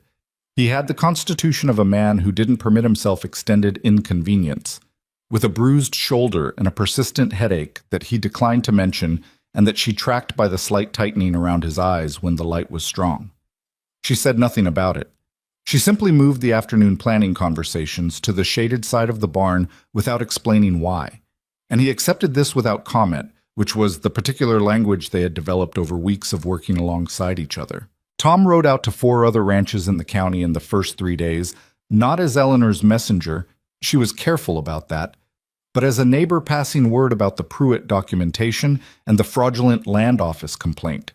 Ruth Alcott did the same from her end, with the particular efficiency of a woman who had been part of this community for 30 years and knew exactly which conversations to have with which people. By Thursday, Eleanor had received 3 more written statements from ranchers who had experienced Boggs's pressure tactics directly, 2 who had signed over parcels of land under arrangements they now understood to have been misrepresented, and 1 who had refused and subsequently found his supply credit mysteriously dried up across every merchant in Ridgeline. She added them to the document. 14 pages now, then 16. Caleb read the complete document on Thursday evening, sitting at the kitchen table while Eleanor made coffee. He read it the way he did everything, slowly, with full attention, not moving ahead until he had settled what was behind him. When he finished, he set it down and looked at the wall for a long moment. "You're going to read this at the meeting," he said. "Not all of it, selections. The rest I'll have available as documentation for anyone who wants to examine it afterward." "Boggs will try to stop you." "He can try," Eleanor said. "It's a public meeting. He called it himself, which means he can't very well have someone removed for speaking. He'll attack your character in front of everyone." "Yes," she said. "You're prepared for that." She brought the coffee to the table and sat down across from him. "I've been prepared for that since the day I walked out of the Whitmore Grand. The difference is that this time I have 16 pages of documentation and 3 retired ranchers willing to stand up and confirm what I've written." She paused. "He's going to make it personal. I intend to make it factual. Those are 2 different kinds of fights, and only one of them can be won with the truth." Caleb looked at her steadily. "I'll be there." "I know," she said. "Tom will be there. Garrett, the Alcotts, the Denneys." "I know that too." "I'm not saying it to reassure you," he said carefully. "I'm saying it because you've been fighting this ranch's battles for 6 weeks, and I want you to know that on Saturday we fight yours." The directness of it moved through her like something physical, not painfully, more the way a window opened into a room that had been shut for too long. She looked at her coffee. "Thank you," she said. The same two words she had said to him after the fire, with the same specific weight. They left for Ridgeline before dawn on Saturday. The community meeting was held in the Ridgeline Grain Hall, the largest indoor space in the county. A long building with raw wooden walls and a plank floor that smelled of sawdust and old harvests. By the time Eleanor arrived with Caleb, Tom, and Garrett, the hall was already half full. Farmers and ranchers and merchants and their families, filling the benches in the particular combination of curiosity and apprehension that characterized a community that knew something significant was about to happen, but wasn't yet certain what. Eleanor walked in and felt the room register her presence the way a room registers a disruption in its expected pattern. She was known here, or known of, in the way that Boggs's story had made her known, which was a version of herself she had spent 6 weeks disproving on 12 acres of frontier ranch. She felt the looks, and she did not alter her pace or her expression, because altering either would have confirmed a story she was here to correct. She took a seat near the front, on the left side, with a clear line to the speaking floor. She set her document on her knee and folded her hands over it and waited. Harlan Boggs arrived 20 minutes later with 2 associates and the practiced entrance of a man who expected rooms to rearrange themselves around him. He was dressed impeccably. The expensive vest, the spotless boots, the hat that cost more than a month of Eleanor's wages. He moved through the space with the ease of someone who had never in his life entered a room uncertain of his welcome. He saw Eleanor. His pace didn't break. His expression didn't change. But something behind his eyes went flat and deliberate in a way she recognized. The look of a man recalculating. She held his gaze for exactly 1 second. Then she looked at the front of the room, because she had said what she needed to say with that second, and prolonging it would have been theater rather than statement. The county commissioner, a heavy-set man named Harold Briggs, who had the look of someone wishing he were somewhere else, called the meeting to order with less authority than the gavel in his hand suggested he possessed. He introduced Boggs as the meeting's convener, cited the stated purpose, discussion of regional water rights and land use concerns, and sat down with visible relief at no longer being the person standing at the front. Boggs spoke for 15 minutes. Eleanor listened to every word with the precision of someone taking inventory, because that was exactly what she was doing. He was accomplished at this. She had known he would be. His voice was measured and reasonable, his tone that of a concerned regional stakeholder with no personal interest beyond the community's welfare. He discussed water rights as a collective resource, expressed concern about certain ranches drawing more than their legal allotment during the current drought, mentioned the ongoing land office investigation as evidence that these concerns had institutional merit, and referred briefly but pointedly to the importance of personal character in those entrusted with managing shared regional resources. He didn't say her name during that first speech. He didn't need to. Half the room was already looking at Eleanor, and the half that wasn't was pretending not to. When Boggs finished and opened the floor, Eleanor stood up. The room went quiet in the particular way that happens when the thing everyone was waiting for actually arrives. "My name is Eleanor Whitaker," she said. Her voice carried clearly. She had spent decades projecting calm authority into rooms that weren't inclined to give it to her, and her voice was the most reliable tool she had. "I manage operations at the Broken Spur Ranch, 12 miles south of Colton Creek. I'd like to respond to several of Mr. Boggs's points, if the commissioner will allow." Harold Briggs looked at Boggs. Boggs spread his hands in a gesture of gracious permission that was calculated to make any objection seem petty. "The floor recognizes Mrs. Whitaker," Briggs said. She opened the document on her knee. The land office investigation Mr. Boggs referenced was initiated 9 days ago, the day after the Broken Spur Ranch filed a formal claim against Hendricks Supply Company for fraudulent billing. "I would like to submit for the record a sworn statement from Wallace Pruitt, who served as county surveyor for 15 years and set the original water allotments for every ranch on this creek system, attesting that the Broken Spur's water use has never exceeded its legal allotment, and that no complaint of water misuse was ever filed or investigated during his entire tenure." She paused and looked up. The room was very still. "I would also like to note," she continued, "that Mr. Boggs approached Mr. Pruitt 2 months ago with an offer to purchase his survey archive. Mr. Pruitt declined." She let that sit for precisely the right number of seconds. The sequence of events, our filing against Hendricks, the immediate land office complaint, The attempt to acquire the documentation that would disprove that complaint suggests a pattern of using institutional processes as a mechanism of business pressure rather than a good faith pursuit of community welfare. Boggs's voice came from behind her, smooth and unruffled. Mrs. Whitaker is a woman who was removed from her previous position under circumstances that— I'm aware of the story, Eleanor said, without turning around. She kept her eyes on the room, on the faces watching her, the farmers and ranchers and merchants who had come here to understand something and were now in the process of understanding something different than what they'd expected. Mr. Boggs constructed that story after I refused a personal proposition he made at the Whitmore Grand Hotel in Colton Creek.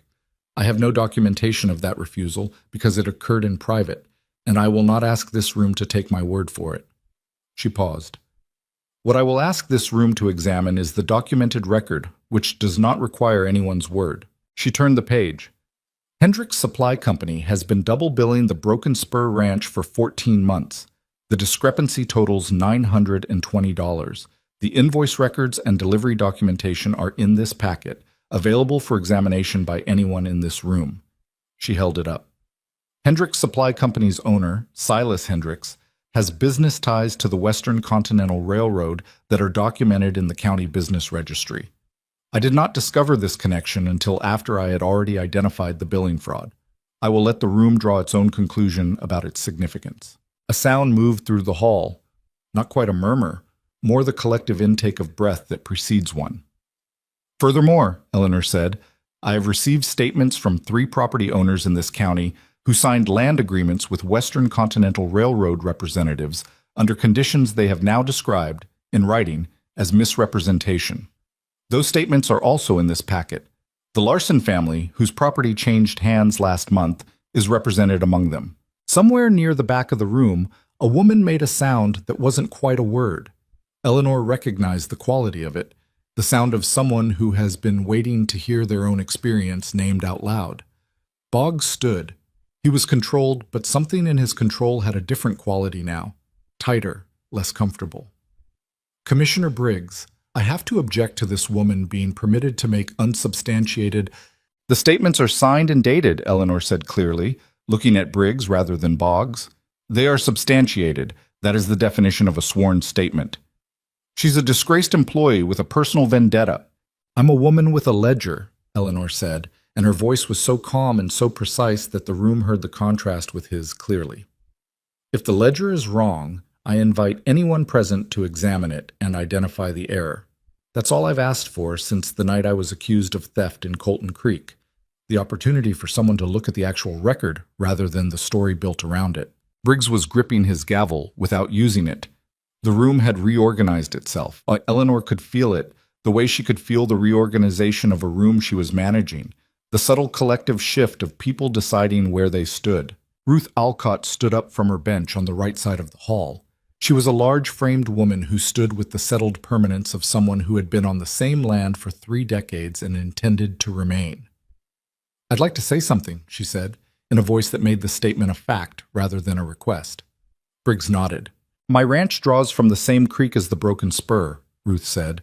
My water use records go back to 1879.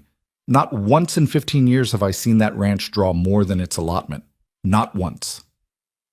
She looked at Boggs with the particular directness of a woman who has buried a husband and survived a drought and has no remaining patience for theater.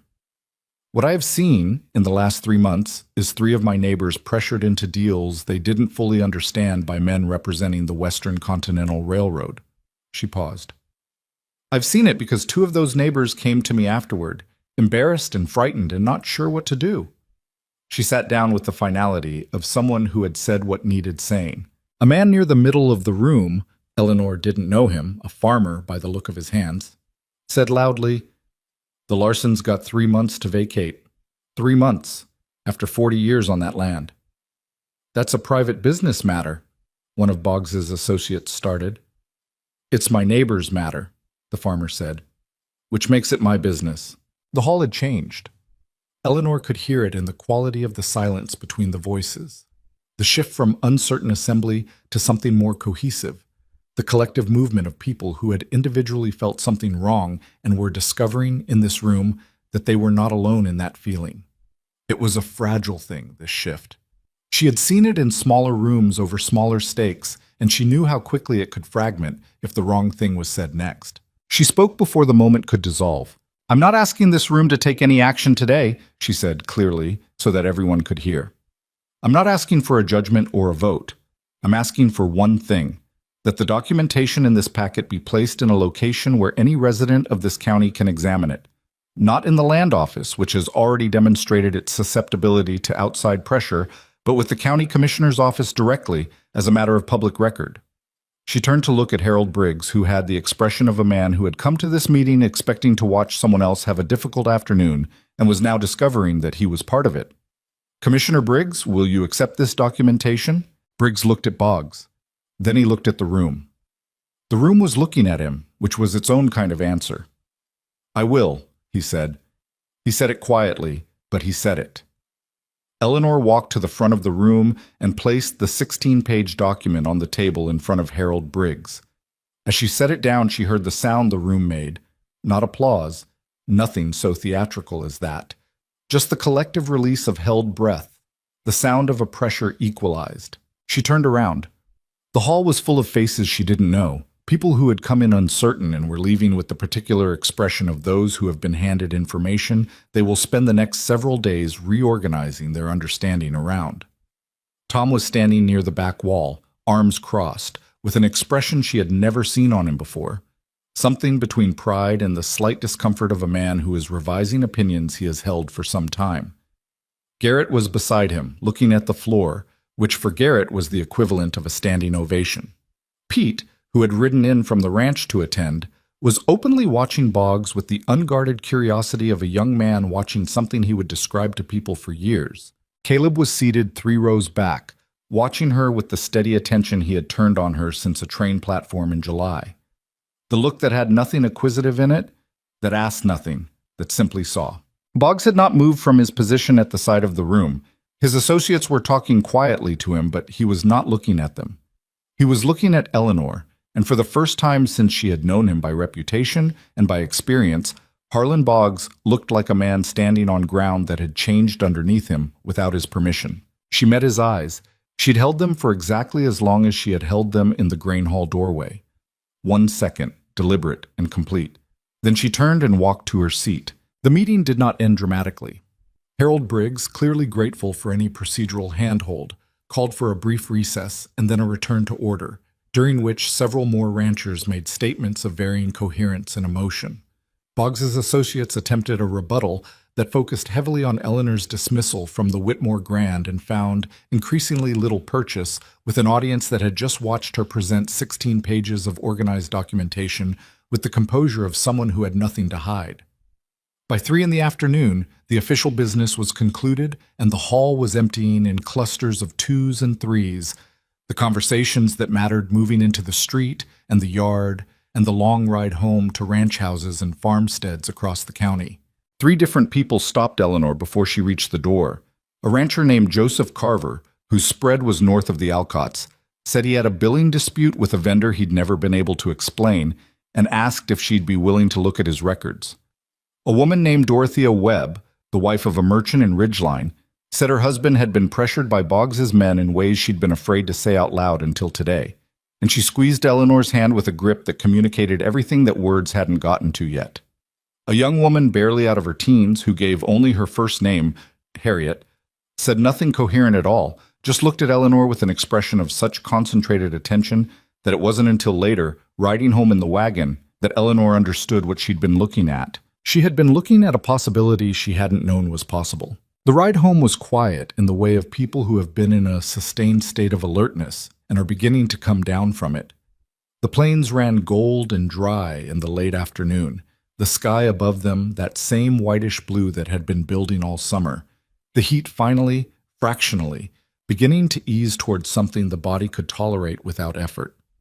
Caleb drove. Tom and Garrett rode behind the wagon. Eleanor sat with the empty space on her knee where the document had been and looked at the horizon. "You knew he'd try to make it personal," Caleb said after a while. "He always does," Eleanor said. "It's the only leverage he knows how to use. When the facts are against you, you attack the character of the person presenting them." She paused. It works, most of the time. It worked in Colton Creek. It would have worked today too if there hadn't been a room full of people who had their own experience of him to compare the story against. Briggs accepted the documentation. He did. She was quiet for a moment. That doesn't end it. Boggs has money and patience and people in places that matter. This is a day that shifts the ground, not a day that finishes the fight.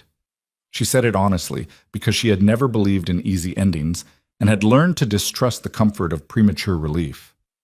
But the ground has shifted. Tom rode up alongside the wagon.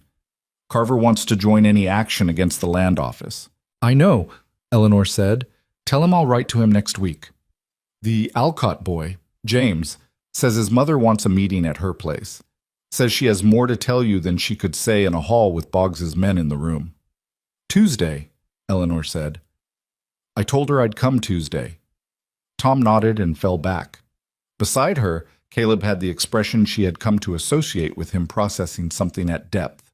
After today, he said, choosing his words with his characteristic care, people are going to come to you, not just about Boggs, about other things, problems they don't know how to solve, women especially, I think.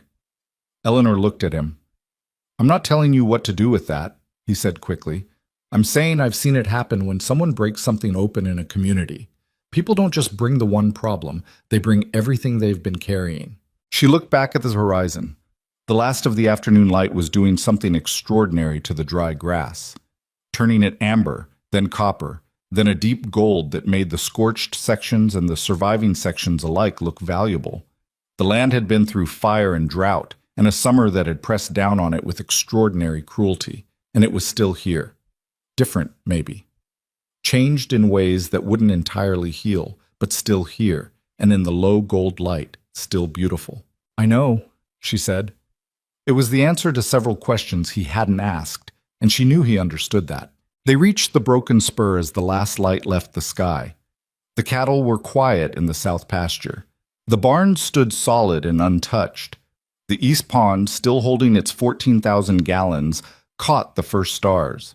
The windmill turned steadily in the evening air, its repaired bearing smooth and even, the sound of it barely audible.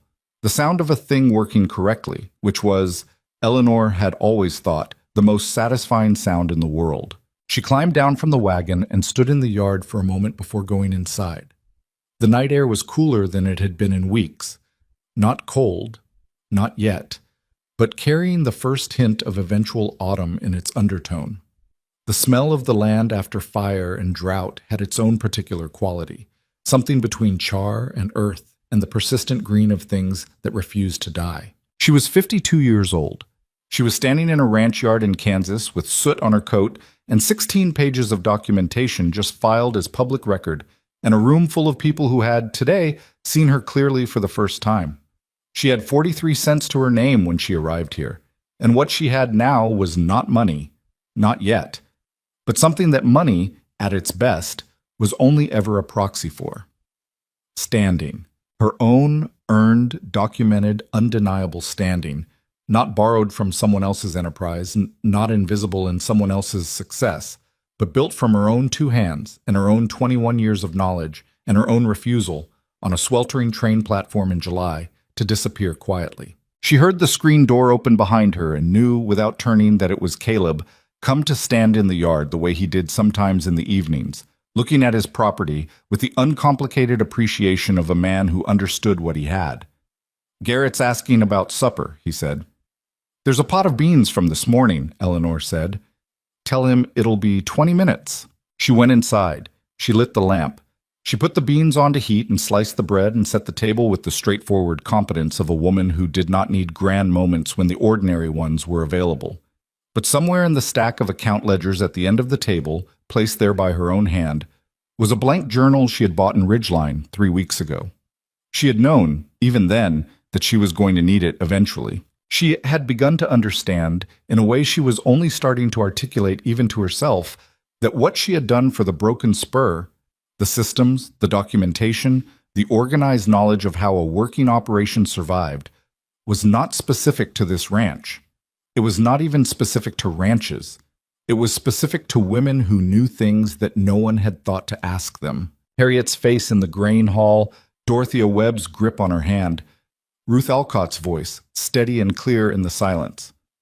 What I have seen is 3 of my neighbors pressured into deals they didn't understand. Eleanor put the blank journal on top of the ledgers and looked at it while the beans heated on the stove. She was 52 years old. She had just filed 16 pages of documented truth against a man who had tried to erase her. She had run a ranch through drought and fire and institutional sabotage and had come out the other side with the property intact, the neighbors intact, and the first real fracture in Harlan Boggs's armor of untouchability. She was not finished. She understood this completely, without drama, the way she understood everything, as a fact to be organized and acted upon. The beans came to a simmer. She stirred them once, set the lid, and opened the blank journal to the first page. She picked up her pen, and she began. The blank journal did not stay blank for long. By the end of that first evening, Eleanor had filled 4 pages, not with grand plans or declarations, but with the same organized precision she brought to everything. Names in one column, situations in the other. What each person had described to her, what documentation they likely had, what they would need to know in order to understand their own position clearly. Harriet, the young woman from the grain hall whose last name she still didn't know. Dorothea Webb and her husband's merchant pressures.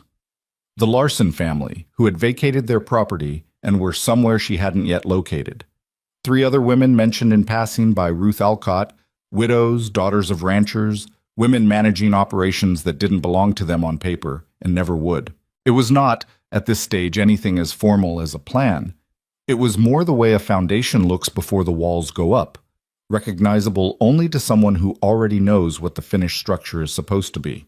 The weeks following the county meeting moved with the particular quality of an aftermath, slower on the surface than the events that preceded it, but denser underneath, full of consequences working their way through systems at their own pace. The land office investigation against the broken spur was formally closed 11 days after the meeting, citing insufficient evidentiary basis. Commissioner Briggs signed the closure notice himself, which Eleanor took as a sign that the documentation she had filed had done its work in the right places. The Hendricks claim moved more slowly. Commercial disputes always did. But by October, a county mediator had been appointed to review the billing records, and Silas Hendricks Jr. had stopped returning correspondence from his attorney with any apparent urgency, which Eleanor read as the behavior of a man calculating the cost of continued resistance. Harlan Boggs did not leave the county. She had expected that possibility and had not depended on it. Men like Boggs didn't retreat because the ground shifted. They recalculated and repositioned, and she had known from the grain hall that the meeting had been a blow to his momentum rather than an ending. What it had done, she believed, was change the texture of the territory he was moving through. He had operated in this county on the assumption that isolated ranches and uninformed property owners would not compare notes, would not recognize individual pressures as part of a pattern, would not find in each other the kind of collective knowledge that could be organized into something formidable. That assumption was no longer accurate. Ruth Alcott became, without either of them formally deciding it, Eleanor's primary partner in what came next. The Tuesday visit to the Alcott ranch had extended well into the evening, and what Ruth told her in the kitchen of the house she had run alone for 6 years since her husband's death was more detailed and more damaging than anything Eleanor had yet assembled.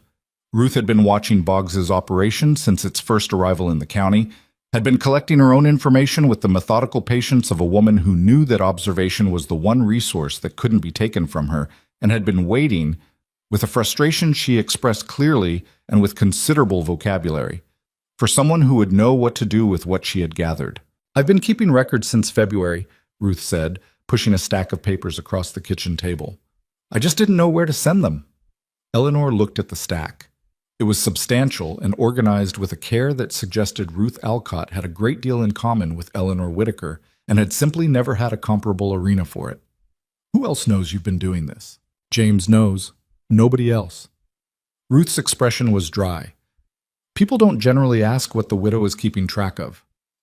"No," Eleanor said. "They don't." Ruth looked at her steadily. "What are you going to do with it?" "I'm going to find a lawyer," Eleanor said. "A good one, not from this county." She found him in Wichita, a man named Arthur Crane, who had a reputation for taking on cases that involved commercial fraud, and who had, according to the rancher in the Southern correspondence who had recommended him, the particular quality of not being impressed by powerful men. Eleanor wrote to him in October with a summary of the situation and a selected portion of the documentation. He replied within 10 days, asking for a meeting. She went to Wichita on the 1st of November, alone, on the early train, the same railroad line that Boggs's company was trying to expand, which she noted with the grim appreciation of someone who recognized irony when she was sitting inside it. She met Arthur Crane in his office above a dry goods store, a lean and precise man in his 50s who read her full documentation in silence for 40 minutes while she sat across from him and did not fidget. When he finished, he set the papers down and looked at her over his spectacles. "How did you assemble all of this?" "The same way you'd assemble any accurate record," she said. "Carefully, with primary sources, and without accepting anyone's word for anything I could verify directly." He almost smiled. "The billing fraud is actionable. The land misrepresentation cases, if the Larson family will testify, and if the other two property owners will follow, give us a pattern that moves this from a single commercial dispute into something the state's commercial regulatory office will be very interested in." He paused. "The difficulty is Boggs's resources. He will hire better legal representation than you can likely afford." "I know," Eleanor said. "What I have instead of money is documentation that is more complete than what he'll expect. He's accustomed to dealing with people who weren't watching carefully. We've been watching carefully." Crane looked at her for a moment. "Who is we?" "Myself, Ruth Alcott, Wallace Pruitt, 3 ranchers with signed statements, and I am in the process of locating the Larson family." She located the Larson family in December, not through any dramatic means, but through the methodical correspondence she had established with merchants and postmasters in 4 surrounding counties, the same network she had once used to manage hotel supply chains, now redirected. Margaret Larson was staying with her sister in a town called Pratt, 60 miles east, with her husband and her 2 youngest children. The 3 older children had gone to work in various capacities to keep the family solvent. Margaret wrote back to Eleanor's letter within a week, and the letter was 3 pages long and contained everything. Eleanor read Margaret Larson's letter at the kitchen table of the Broken Spur on a cold December evening, with the lamp burning and the first real winter wind pressing against the windows, and she sat with it for a long time after she finished. Not for the information, which was exactly what she had hoped for, and more, but for the quality of the letter itself. The way Margaret Larson wrote about what had happened to her family was with the particular combination of precision and controlled fury of someone who had been waiting for someone to ask. "They told my husband the terms were standard," she wrote. "We didn't know anyone who had signed a similar agreement. We had no one to compare it against. By the time we understood what we had agreed to, the deadline had already passed." Eleanor folded the letter carefully and placed it in the growing documentation file that now occupied its own shelf in the ranch's back room. Then she wrote Margaret Larson back, not with legal advice, but with something more practical, a clear accounting of what the case looked like, what would be needed from the Larson family specifically, and what the likely timeline was. She wrote it the way she wished someone had written to her on the train platform in July, directly, with full information, treating the recipient as someone capable of handling the truth. The winter passed in the way of winters on the frontier, slowly and with its own particular demands that had nothing to do with legal cases or county politics. The ranch needed feeding and maintenance and the 100 daily decisions that kept a working property alive through cold months. Eleanor managed all of it alongside the correspondence, the documentation, the slowly building case that Arthur Crane was assembling in Wichita. She had renegotiated the ranch's supplier contracts in the fall, and the savings showed already in the winter accounts. Clean numbers, honest numbers, the kind that meant the spring would begin from a position of real stability rather than the precarious credit dependence she had walked into in July. Caleb, across these months, was a constant. Not dramatically, he was not a dramatic man, but in the specific way of someone who had reorganized his understanding of who was in the room with him and was proceeding accordingly. He consulted her on decisions that previously would have been his alone. He deferred to her assessments of the supplier market and the water situation and the cattle rotation with the ease of someone who had stopped feeling that deferral compromised him. He was present in the evenings when she worked late, not intrusively, but with the particular companionship of someone who found the proximity of a working person congenial. In January, he asked her to stay permanently, Not as a romantic declaration. That conversation had been happening gradually, in increments, in the language they had developed between them over 7 months of common purpose, but as a formal proposition, a partnership arrangement for the ranch, documented, with her name on the operational side as a co-manager with legal standing. Because you've been running it since August, he said, and it should say so on paper. That's not traditional, she said. No, he agreed. She looked at him for a long moment. I'll need to think about it. I know, he said. Take your time. She thought about it for 3 days. Not because she was uncertain, but because she had learned the hard way what happened when significant decisions were made in the heat of circumstance rather than with clear eyes, and she intended to be certain.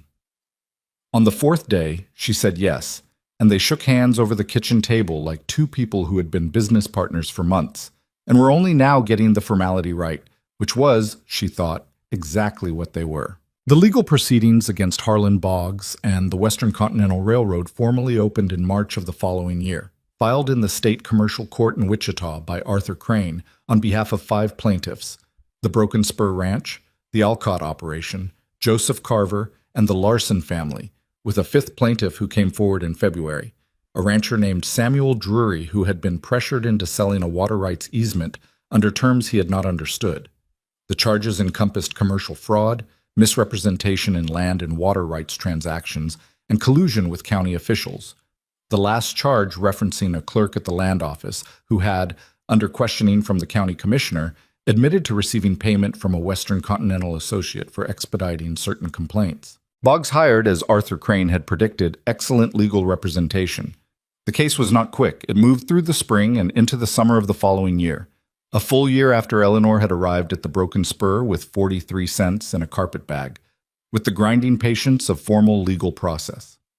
Eleanor provided documentation, answered questions, sat in a Wichita courtroom twice to give testimony that she delivered with the same organized precision she had shown in the grain hall, except that this time there was a judge and a formal record and a stenographer capturing every word. The Larson family testified in April. Margaret Larson sat in the witness chair with a composure that Eleanor recognized from the inside as something built under pressure rather than natural, the kind of steadiness that costs something to maintain but is maintained anyway. She answered every question clearly and completely, and when Boggs's attorney attempted to suggest that her husband had not read the agreement carefully enough, Margaret Larson looked at him with an expression that silenced the courtroom for a full 5 seconds before she replied. My husband read every word of that agreement, and every word of it was designed to be misunderstood. The judge instructed the jury for 2 days in June. Eleanor was not in Wichita for the verdict. She was at the Broken Spur, in the east pasture, watching the grass come back. The previous year's drought had scarred the land in ways that were still visible, bare patches, cracked channels, the ghost lines of where the water had failed. But the spring rains had been generous, and through the scarred sections the new grass was coming up with the tenacious green of something that had survived enough to know how. She was checking the catchment pond, full now, overflowing in fact, the surplus running clean through the east channel she had designed, when she heard the horse coming hard from the direction of the road. It was Pete, riding with the particular urgency of someone carrying news that can't wait for a walk. "Telegram from Crane," he called out, pulling up. "Tom said to find you." She took the folded paper from his hand. She read it standing in the east pasture with the late afternoon sun on her back and the smell of new grass around her. Verdict returned. Guilty on all primary counts, sentencing in 30 days. Boggs enjoined from further business activity in state pending appeal resolution. Larson land transfer voided. Congratulations. Crane.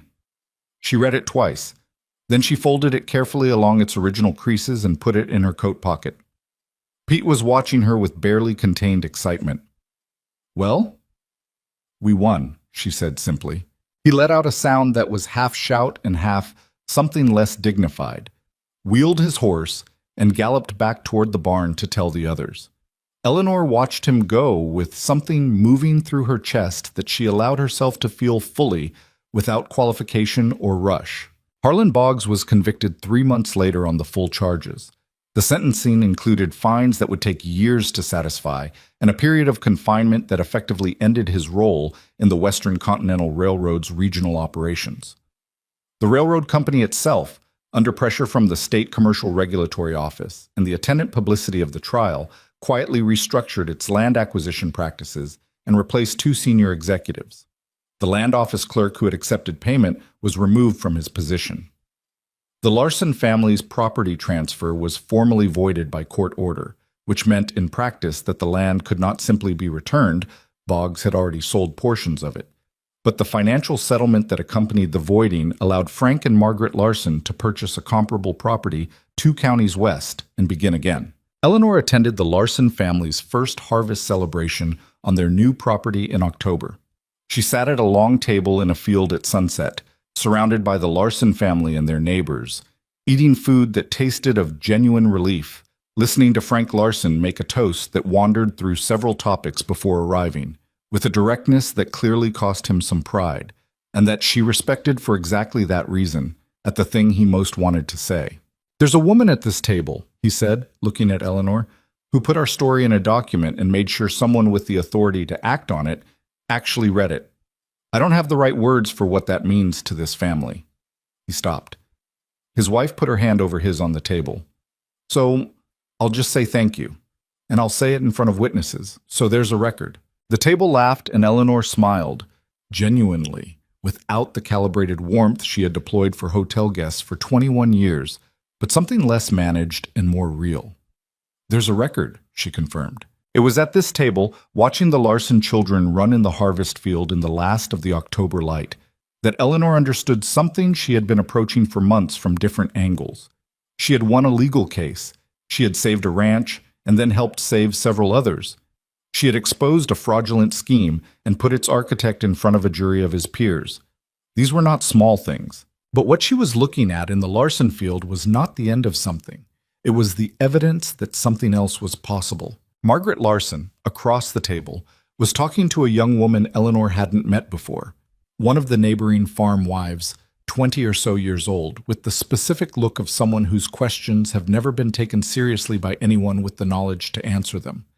Margaret was talking to her the way Eleanor had talked to Margaret, and the young woman was listening the way Margaret had listened to Eleanor, with the full attention of someone receiving information they had needed for a long time. Eleanor watched this for a moment. Then she reached into her coat pocket and found the blank page she had taken to carrying, an old habit from the hotel, always paper, always a pen, and she wrote a name and an address on it. She folded it and passed it down the table to Margaret, who looked at it and looked at Eleanor. "For her," Eleanor said quietly. "When she's ready." Margaret nodded and passed it on.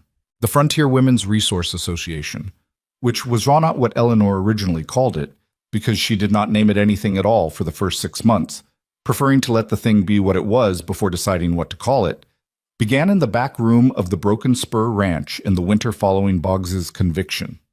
It began as correspondence, Eleanor writing to women in 3 counties who had been described to her by Ruth Alcott, by Margaret Larson, by Dorothea Webb, and the 3 Ridgeline women who had come forward after the grain hall meeting. Letters explaining how to document a billing dispute, how to request original survey records from county offices, how to identify misrepresentation in a contract compared to its stated terms. She wrote these letters the way she had once written hotel supply correspondence, precisely, practically, with no condescension and no softening of the relevant facts. She treated the recipients as adults who were fully capable of acting on accurate information if someone would only provide it to them. The responses came back transformed. Not uniformly. Some women were not in positions that allowed for action, and Eleanor understood this clearly and wrote back accordingly, with patience rather than urgency. But enough came back with a quality of directed energy that told her the thing she had suspected, that what these women lacked was not capability, but access. Access to information, access to processes, access to the kind of documented knowledge that the men around them accumulated casually through commerce and courthouse and conversation, while the women managed the operations those men depended on and were never invited into the rooms where the decisions were made. Ruth Alcott joined formally in the spring, bringing her organizational energy and her 3 decades of community relationships to what was becoming, by April, too large for Eleanor to manage alone. Dorothea Webb's husband, who had been watching his wife's involvement with the cautious skepticism, of a man watching something he didn't fully understand, arrived at the Broken Spur one Tuesday morning and offered the use of his Ridgeline storefront for a regular meeting space. Eleanor accepted without making anything of it, because the decision to accept or reject was straightforward and the moment didn't benefit from ceremony. Harriet, whose last name Eleanor had finally learned was Cole, became the association's youngest member at 19 and its most tenacious correspondent, writing to women in counties that Eleanor hadn't yet reached with a directness and energy that reminded Eleanor of something she recognized but couldn't quite name until one afternoon when Harriet sat across from her in the back room going through correspondence with the focused attention of someone completely in their element, and Eleanor understood. She reminded her of herself at an age when she had not yet learned to make herself quiet. "You have a gift for this," Eleanor told her. Harriet looked up with a slightly surprised expression of someone unaccustomed to hearing that. "For writing letters?" "For making people feel that their situation is understandable and their options are real," Eleanor said. "Those are not the same thing as writing letters. Those are much harder." Harriet was quiet for a moment, then, "You do it too."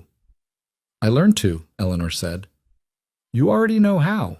By the following year, the association had formal correspondence relationships with women in 11 counties and had assisted in the resolution of 7 documented cases: billing disputes, contract misrepresentations, property claims, and one case involving a woman whose husband's death had left her in a legal ambiguity regarding property ownership that the county had shown no urgency to clarify.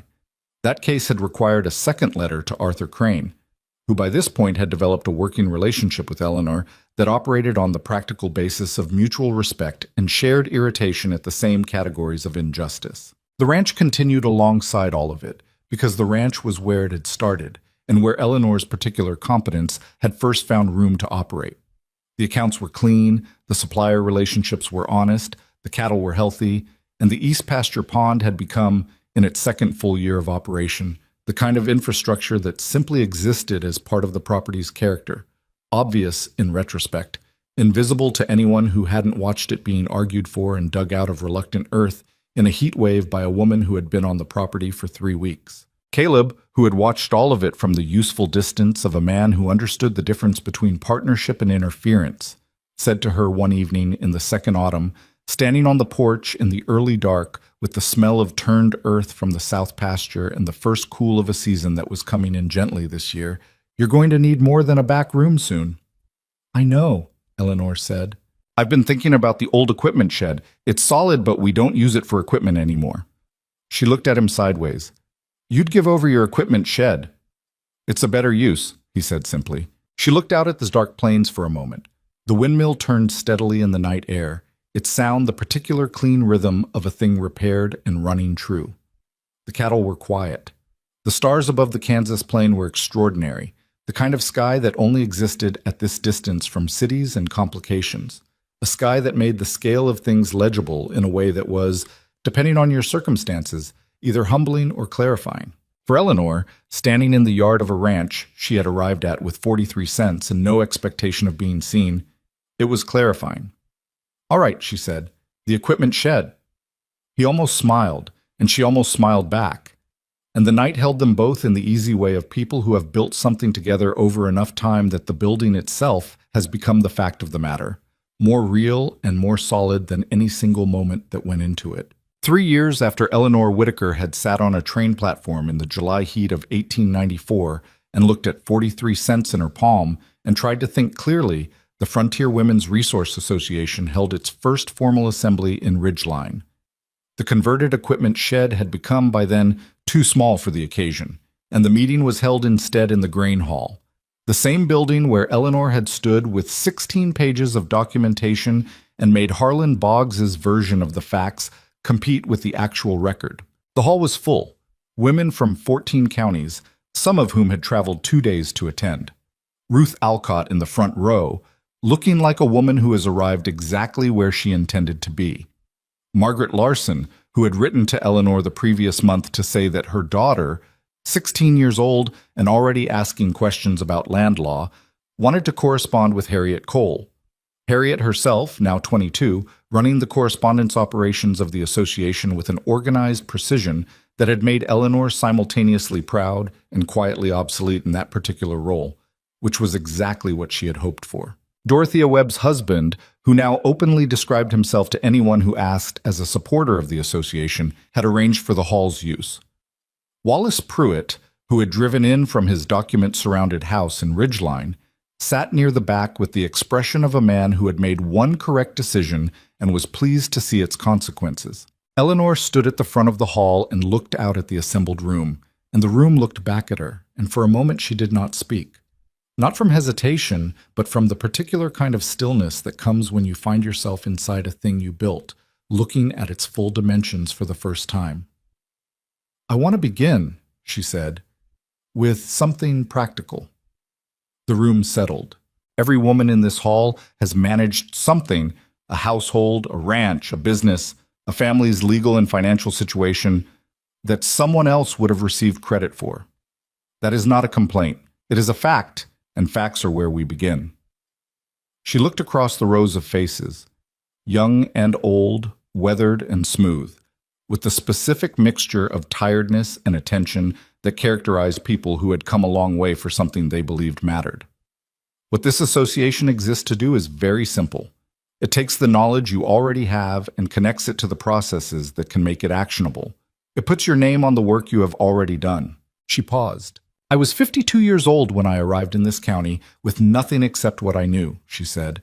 "I am 55 now, and what I know has not diminished. None of yours has either." She looked at the youngest face she could find in the room, a girl who couldn't have been more than 17, sitting beside an older woman who was probably her mother, watching Eleanor with the concentrated look of someone taking an inventory of what was possible. It doesn't matter how old you are. It doesn't matter what they've said about you, or what they've taken from you, or how long you've been doing the work without the standing to show for it. She held the girl's gaze for a moment. "You begin from where you are. That is the only place any of us has ever been able to begin." The room was very quiet. Not the quiet of an audience waiting for the next thing, the deeper quiet of people absorbing something they needed. Then Ruth Alcott, from the front row, said, "All right then, let's get to work." And Eleanor Whitaker, who had once stood on a blistering train platform and believed her future had already passed her by, looked at the room full of women who were about to prove the same thing she had proved, that wisdom did not diminish with age, that purpose did not expire, that the work of building something real was available to anyone willing to do it regardless of what the world had told them about their limitations. And she said clearly and without any ceremony at all, "Yes, let's." Outside, the Kansas plain stretched to the horizon in every direction, vast and honest in its scale, indifferent to the small and enormous things that happened across its face. The Broken Spur Ranch stood 12 miles south, its windmill turning in the morning air, its east pasture full and green, its accounts clean, and its name on the record in the way of something built to last. Somewhere in the county land office, filed alongside the official documentation of the Boggs case and the water rights settlement and the Larson property voiding, was a 16-page document in Eleanor's handwriting that would remain in the public record for as long as the office kept records. And in a hall in Ridgeline, a woman who had been told she was finished was standing in front of hundreds of lives that said otherwise, doing the work, because the work was what she had always been best at, and she was only just beginning to understand how much of it remained. End.